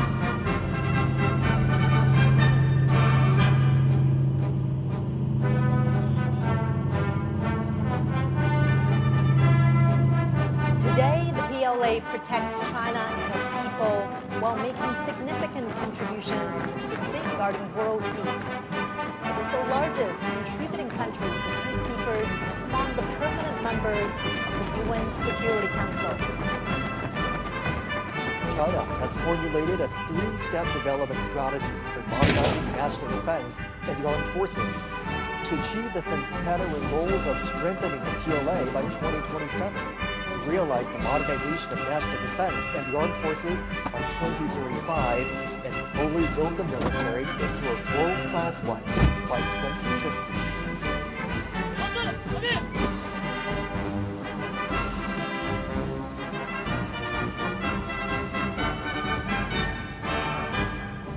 Centenary objectives state that by 2027, China will accelerate the integrated development of mechanization, informationization, and intelligentization, accelerate the modernization of military theory, organizational forms, personnel, and weaponry, and prioritize quality and efficiency to enhance operational efficiency of the military system, and optimize the utilization of defense resources and promote the synchronized growth of defense and economic strengths.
top from several airports fly over the Duanmen square. A total of 45 formations and echelons are involved in the Grand Parade. During the parade march past, airborne flag-guarding echelons, foot formations, battle flag formations, armored columns, and aerial echelons will pass through or fly past Duanmen Square in morning. The parade is organized under a wartime command system. Will involve thousands of troops, over 100 aircraft, and hundreds of ground armaments.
Commence the march past.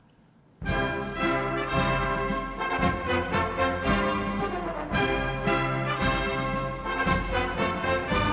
guides the direction. Flag pulls strength. The march past begins with the airborne flag guard echelon. Accompanied by the impassioned military music, the flag of the CPC, the national flag of the People's Republic of China, and the flag of the People's Liberation Army are fluttering high in the air. 26 helicopters form huge numerical shapes of 8 and 0. 3 helicopters were bearing the banners that read, "Justice will prevail, peace will prevail, the people will prevail." These messages are a great truth inspired by history, a solemn proclamation of the right course, and clarion call in an era of peace and development. The Chinese nation always cherishes peace and takes side with historical correctness, fairness, and justice. The people's military will always be at the iron gate wall, defending national sovereignty, securing development interests, as well as a pillar of world peace.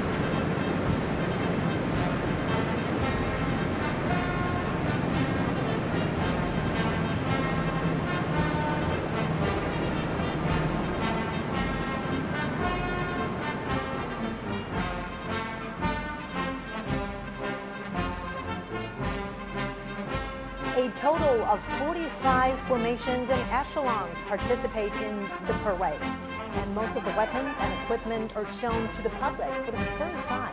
It not only embodies the continuation of the heroic armed forces during the War of Resistance, but also demonstrates the new look of the people's military in the new era with enhanced political awareness and its new structure and force composition, new progress and modernization, and new achievements in enhancing combat readiness.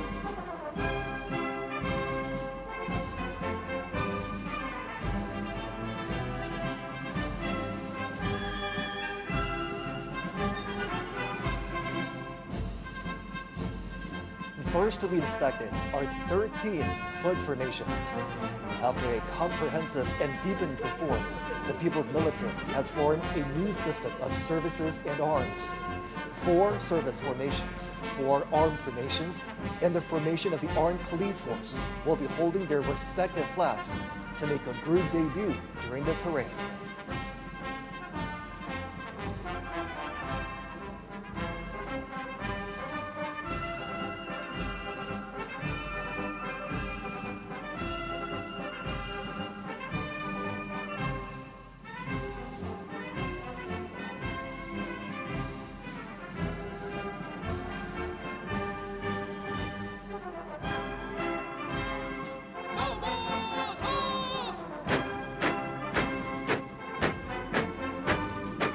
Holding high the party, national, and military flags.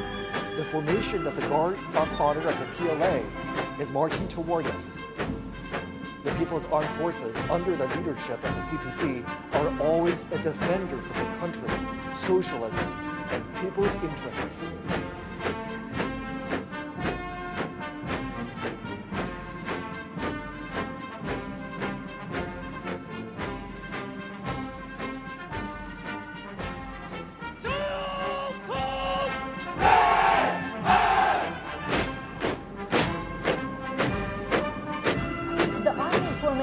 Is marching towards us as the earliest armed forces established and led by the party. The PLA Army fought the enemies fearlessly and achieved immortal feats through countless battles. In the new era, the Army is transforming itself fast to operate in multiple domains.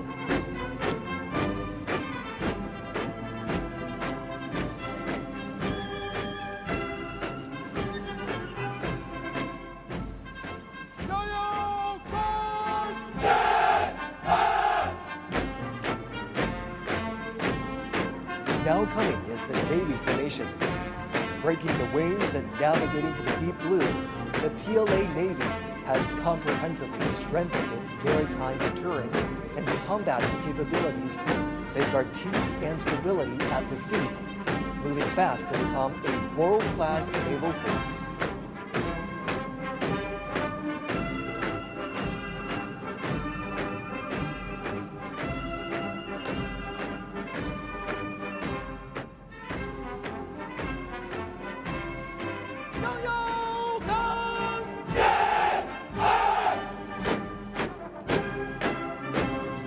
Coming up next is the Air Force formation. Building a strong Air Force has been the unremitting pursuit of the party and the people. Taking off in times of wars and sharpening its edge through battles, the PLA Air Force is making great strides towards integrating air and space capabilities and coordinating offensive and defensive operations.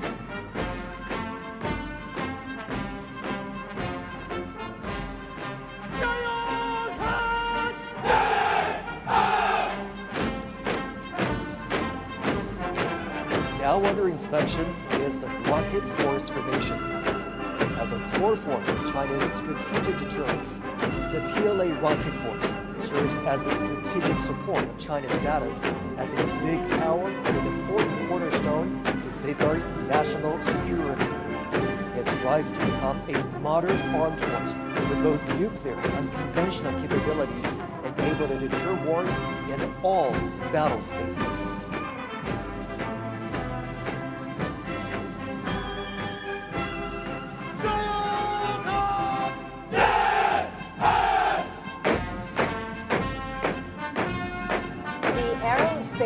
Force formation is making their debut in the parade.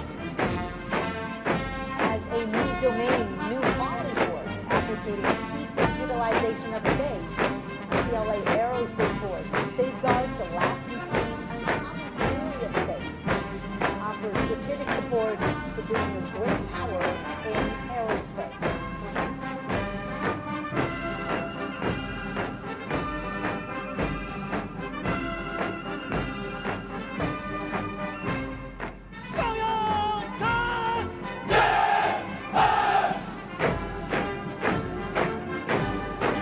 Also making its debut is the Cyber Space Force formation. China advocates building a peaceful, secure, open, cooperative, and orderly cyberspace. Through building a cyber Great Wall, China decisively safeguards its network security and sovereignty in the digital battlefield.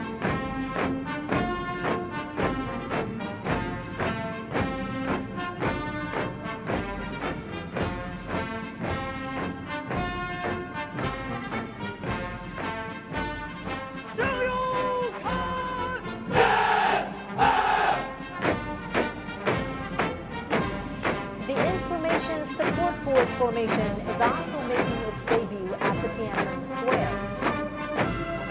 As a brand new strategic arm, the PLA Information Support Force is capable of capturing information heights, strives for innovation and development, and provides support to win informationized and intelligent wars in multiple domains.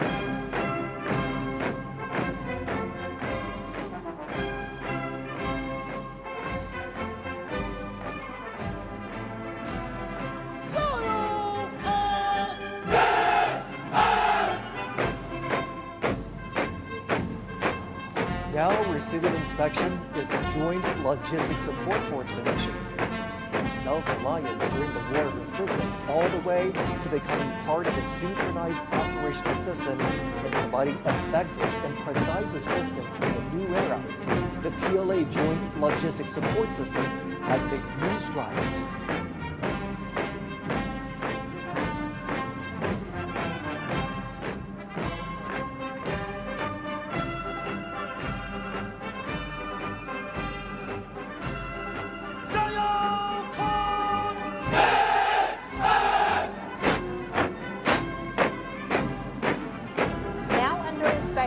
Is the Armed Police Force formation.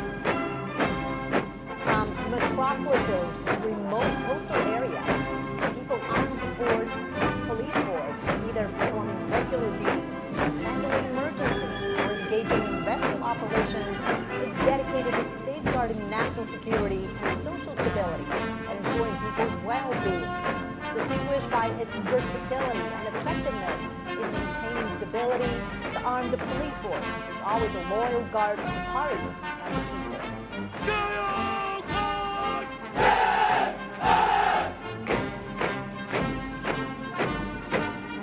Next comes the Reserve Force formation. New types of reserve forces have been fully integrated into the leadership and command systems of the military. They're ever prepared to fight and carry out the missions of the people's military in coordination with the active duty forces in the new era.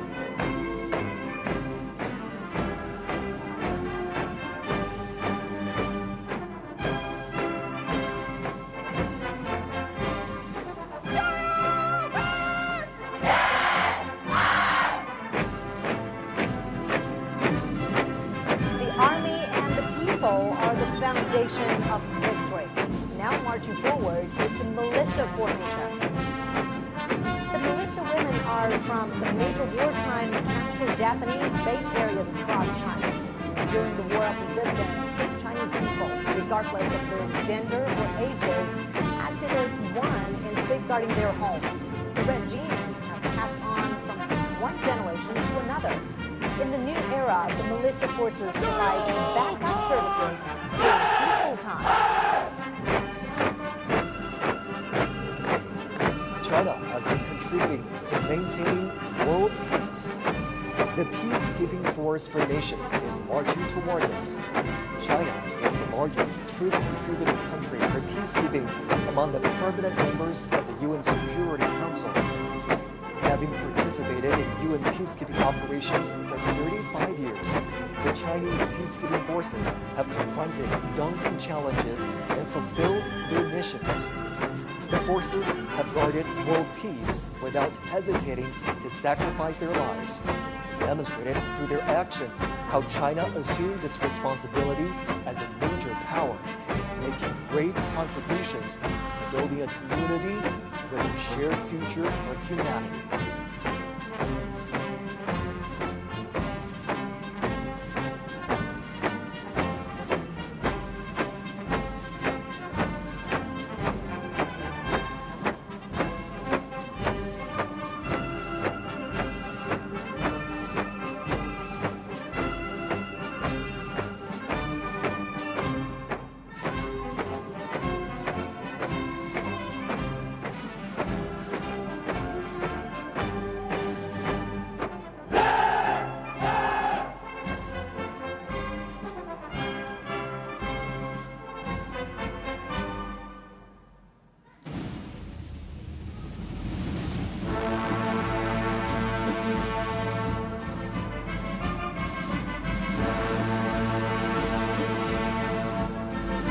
This majestic bearing, the 7 combat groups of the armament formations led by the Banner Formation are ready to be reviewed.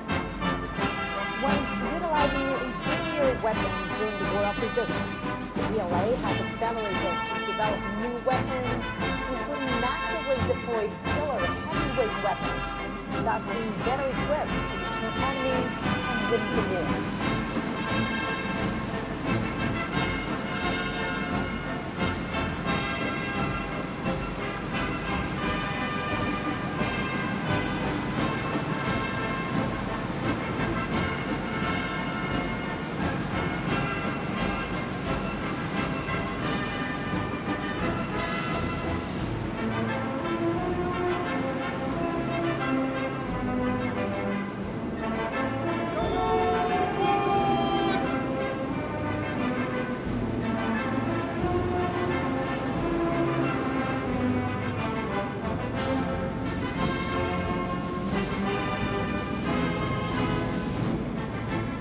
The Banner Formation showcases 80 honorary banners of the hero unit troops, bearing glory from the past. The banners symbolize heroism and victory and will always propel the People's Army to forge ahead. 4 formations of the Land Combat Group are ready to be reviewed.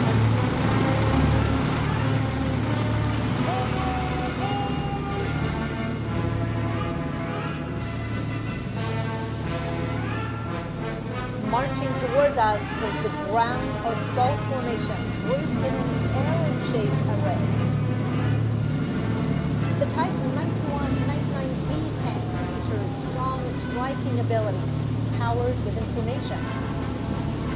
The Type 100 tank and the Type 100 fighting vehicle are highly intelligent and capable of coordinated combat. The new generation armored PLA Army's ground assault forces demonstrate the strong ability of capturing strongholds with mobility and piercing fortification.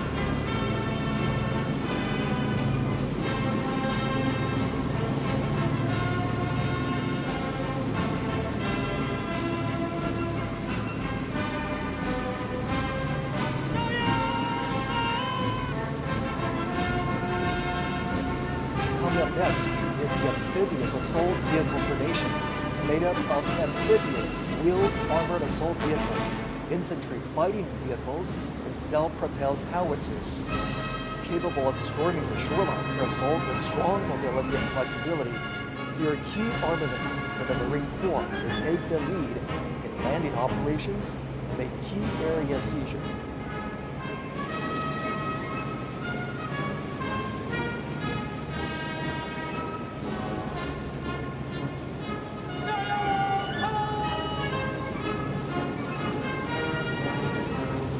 Marching towards us is the imposing airborne assault formation.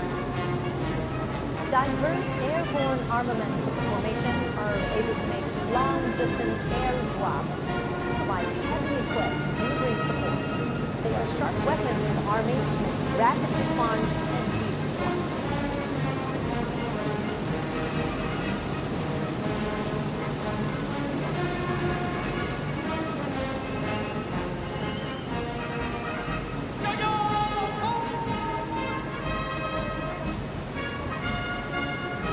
Marching forward is the formation of long-range artillery for subjugation and precision strike.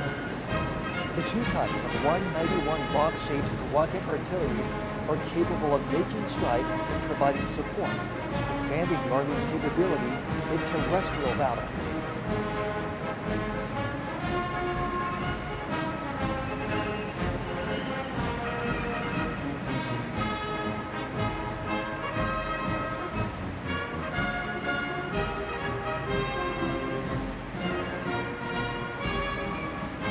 Next to be reviewed are three formations of the Maritime combat group.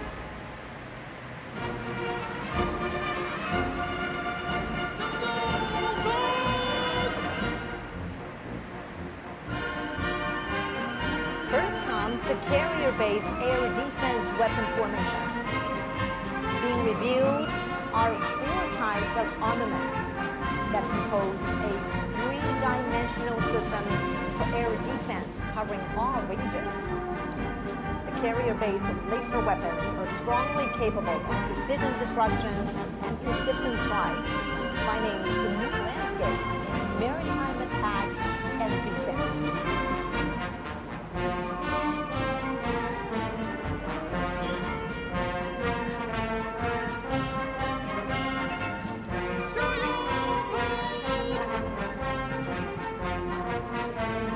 The anti-ship missile formation consists of NG-15 missile and NG-19, NG-17, and NG-20 hypersonic missiles. The missiles can be deployed on multiple platforms, such as carrier-based aircraft, surface vessels, and submarines. Featuring long-range strike, fast speed, and strong destruction, they're sharp weapons for striking enemies on the sea.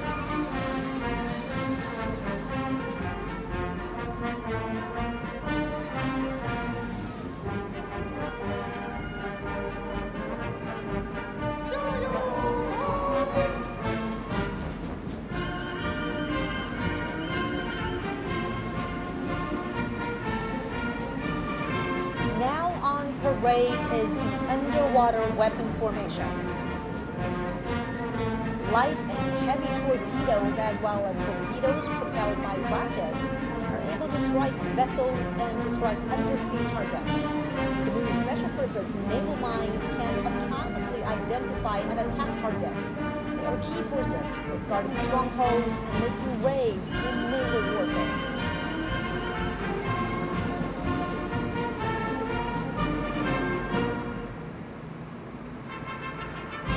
Three formations of the Air Defense and Anti-Missile Operations Group will be inspected.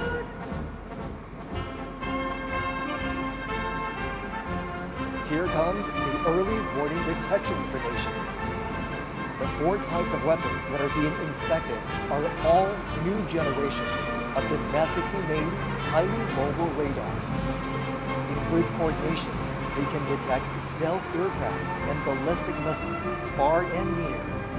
They provide early warning for the country's airspace and aerial security.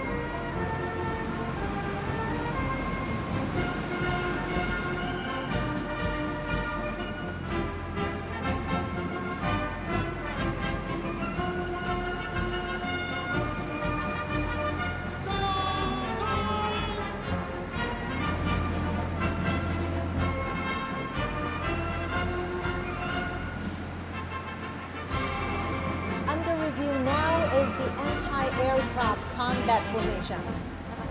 It's a heroic unit which has accomplished glorious wartime feats.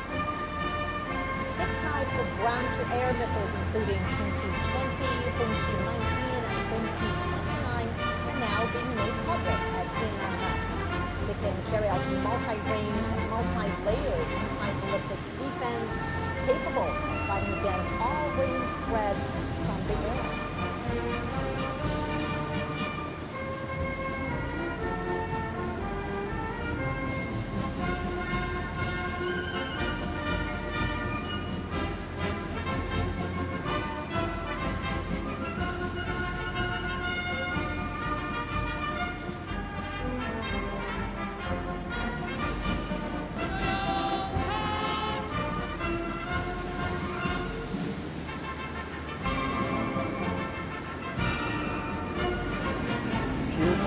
the NT Drones formation, set to defend the low-altitude domain.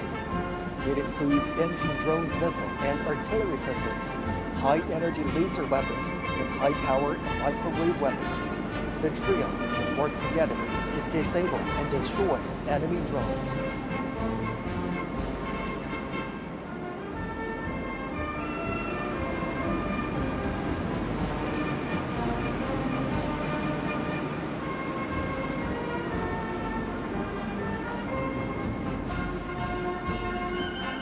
Next to be reviewed is the Information Warfare Group, which consists of 3 formations.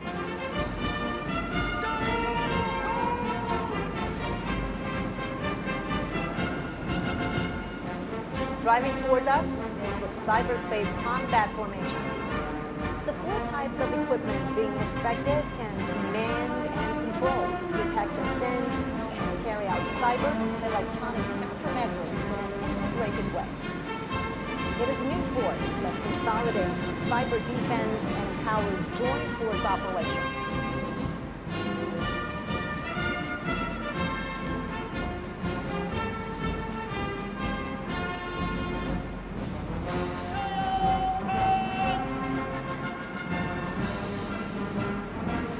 Here comes the electronic countermeasure formation. 5 types of their key equipment are displayed.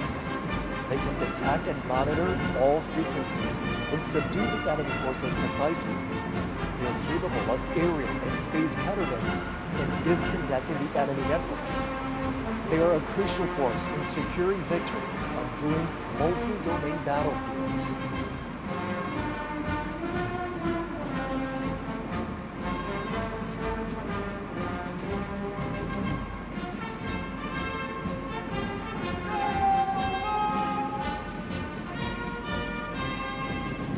Now we have the Information Support Formation.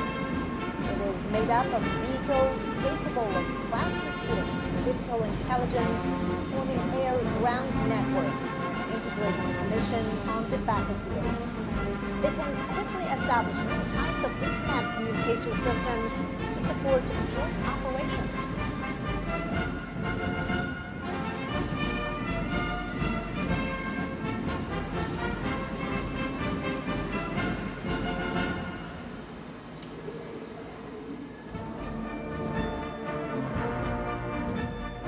Next to be inspected is the Unmanned Combat Group, consisting of 3 formations.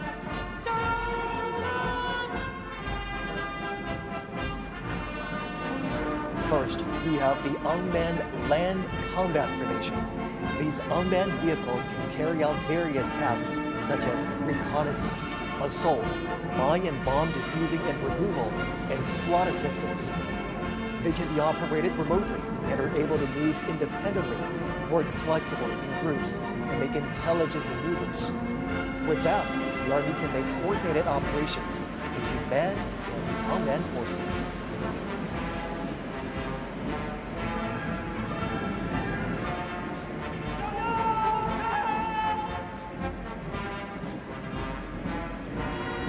Now approaching is the Unmanned Maritime Combat Formation. Being reviewed now are new types of unmanned underwater vehicles and unmanned surface vehicles, as well as underwater mine deployment systems, which are capable of hit deployment and blockade, independent target identification, and group-based attacks. They are extraordinary weaponry to win maritime combat.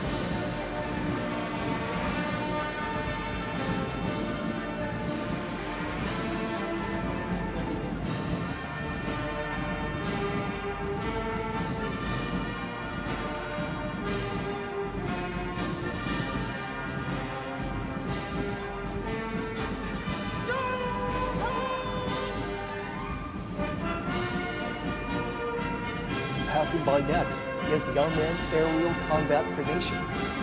The new models of weaponry include reconnaissance and strike drones, unmanned wing planes, unmanned air domination planes, and unmanned aircraft carrier-borne helicopters. Covering a wide range of space, they can attack in a way that is difficult to be detected and can automatically coordinate with one another, creating a new model of future-oriented aerial combat scenario.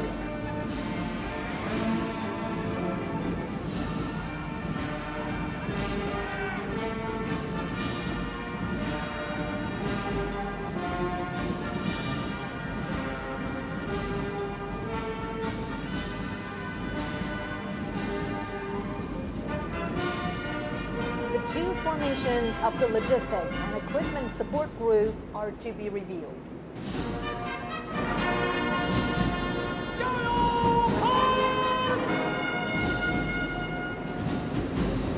The Logistics Support Formation consists of field ambulances, field hospital installations, fuel transport, refueling depots, field hot meal providing system. They have greatly enhanced modern logistics support for the troops.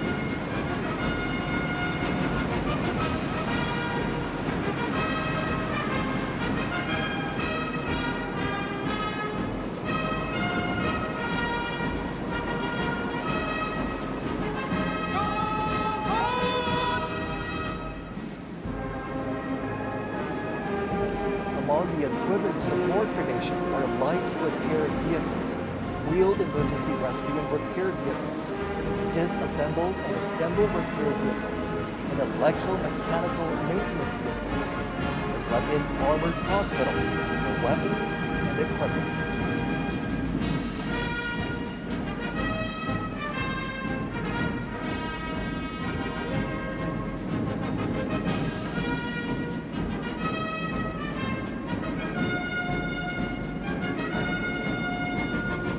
Next to be inspected is the Strategic Strike Group, consisting of 4 formations.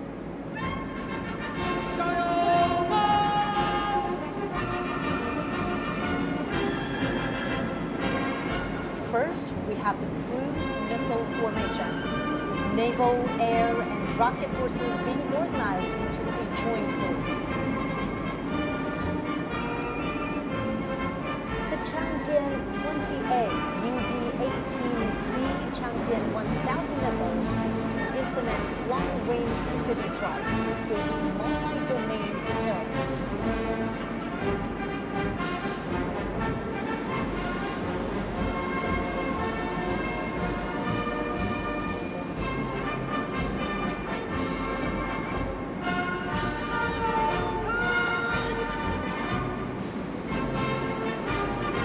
Speed is key to victory. Now we have the hypersonic missile formation. The new types of missiles, UG-21, Dongfeng 17, and Dongfeng 2016, can fly at an extremely high speed, excel at breaking through blockage, and hit targets with high precision. They're vital to victory during all-weather combat.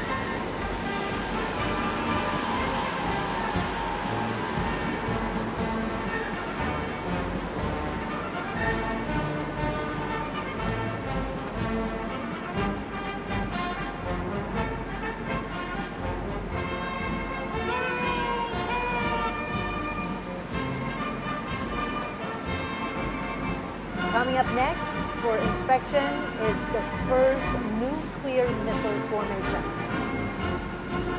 The heavyweight weapons in the group include Jinglei-1 air-based long-range missile, Jilang-3 submarine-based intercontinental missile, Dongfeng 61 land-based intercontinental missile, and the new land-based intercontinental missile of Dongfeng 31.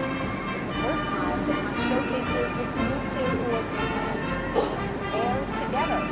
They are mighty strategic deterrents to safeguard national sovereignty and dignity.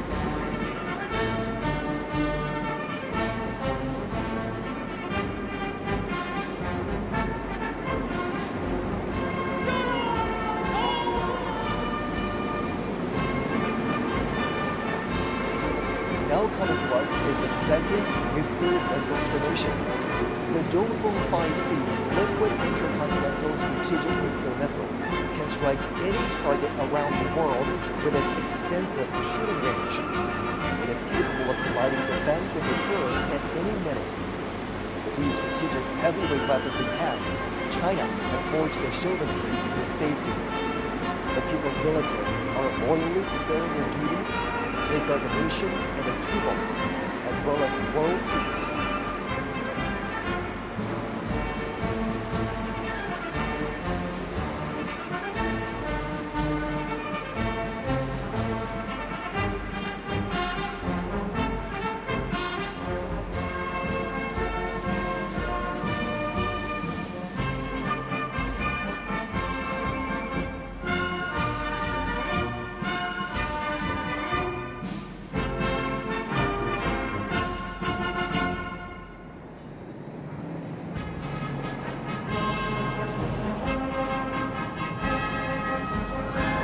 Echelons will soon arrive for inspection. The aircraft featuring early warning and reconnaissance, long-range strike, aerospace control operations, strategic delivery, and logistic support will show the PLA's increasing air combat capabilities.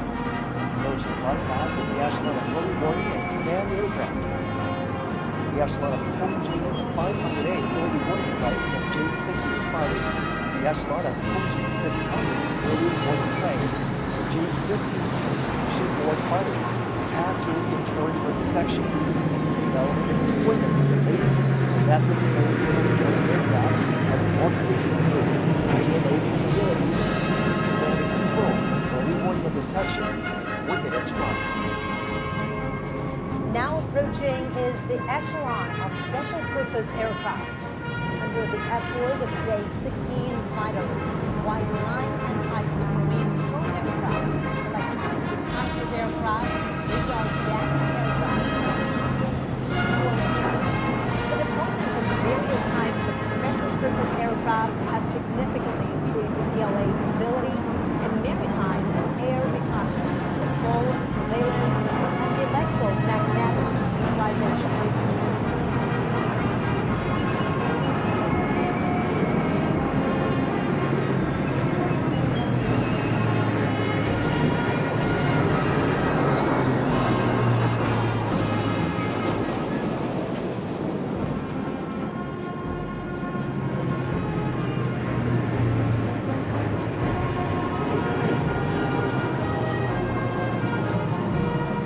Closely following is the echelon of transport aircraft.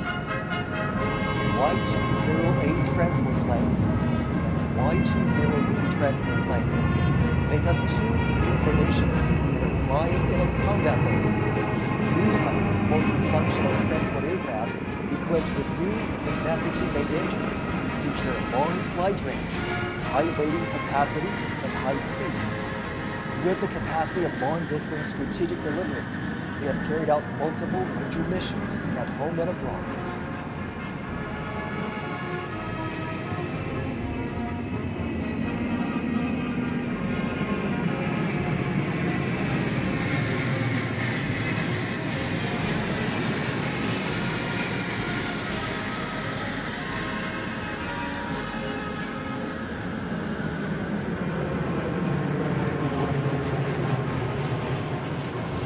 Now flying over is the echelon of bombers, composed of three V formations that consist of H-6N strategic bombers, H-6K bombers, and H-6J bombers. As a major force in long-range strike, the aircraft were capable of long-distance range, patrol in a large area, and attacks outside its defense zone.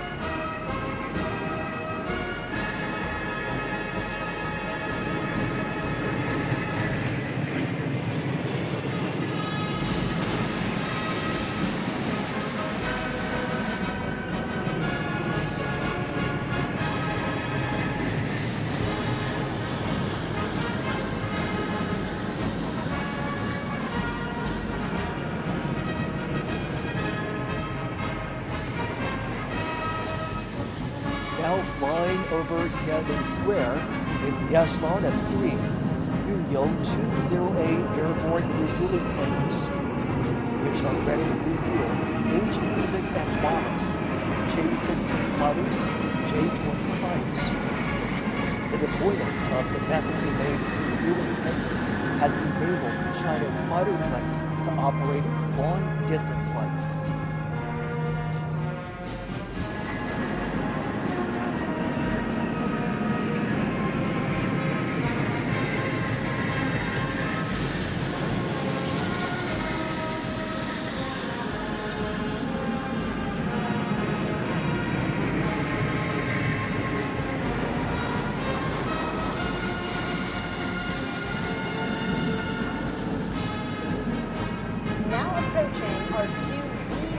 demonstrations of fighter jets that include J-16D, J-20, J-35A, J-20S, and J-20A. With the fielding of multiple new type stealth fighters, the PLA is speeding up the fighter jets upgrades.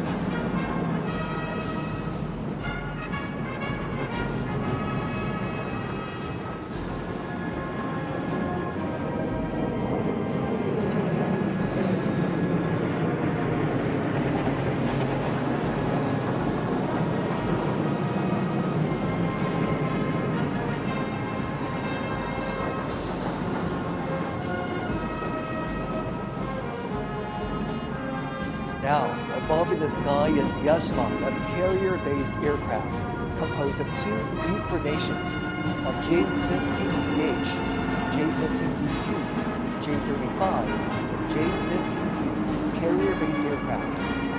From ski jump takeoff to catapult takeoff, from a single type to multiple models, China's carrier-based aircraft has undergone a leapfrog development.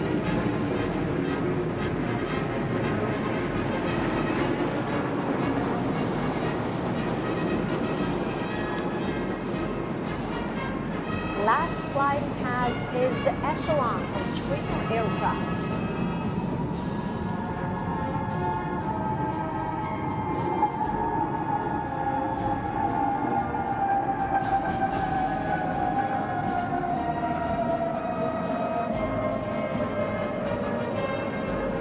Seven J-10 aerobatics planes stage an aerial display of 14 colored smoke trails, symbolizing the 14 years of war of resistance against Japanese aggression and the bright prospects of over 1.4 billion Chinese people striving for national rejuvenation.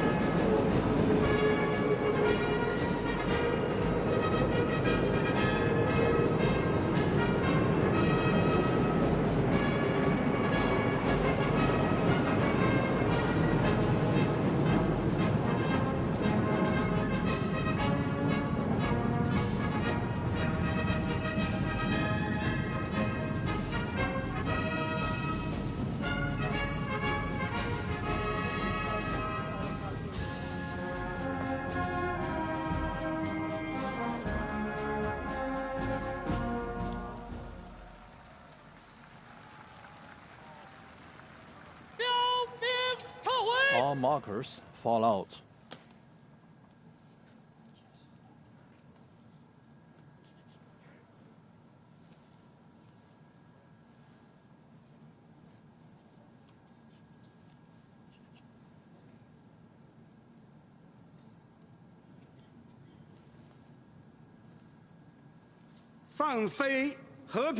Release the peace staffs.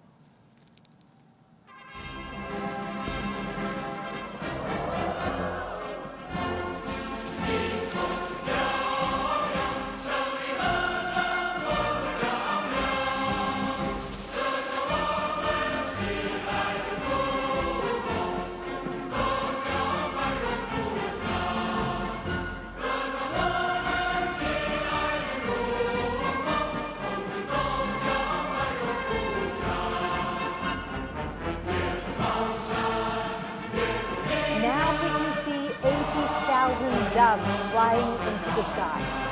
Let's honor our heroes, uphold justice, and safeguard peace. This land and people will forever remember the fallen heroes, whose spirits are immortal.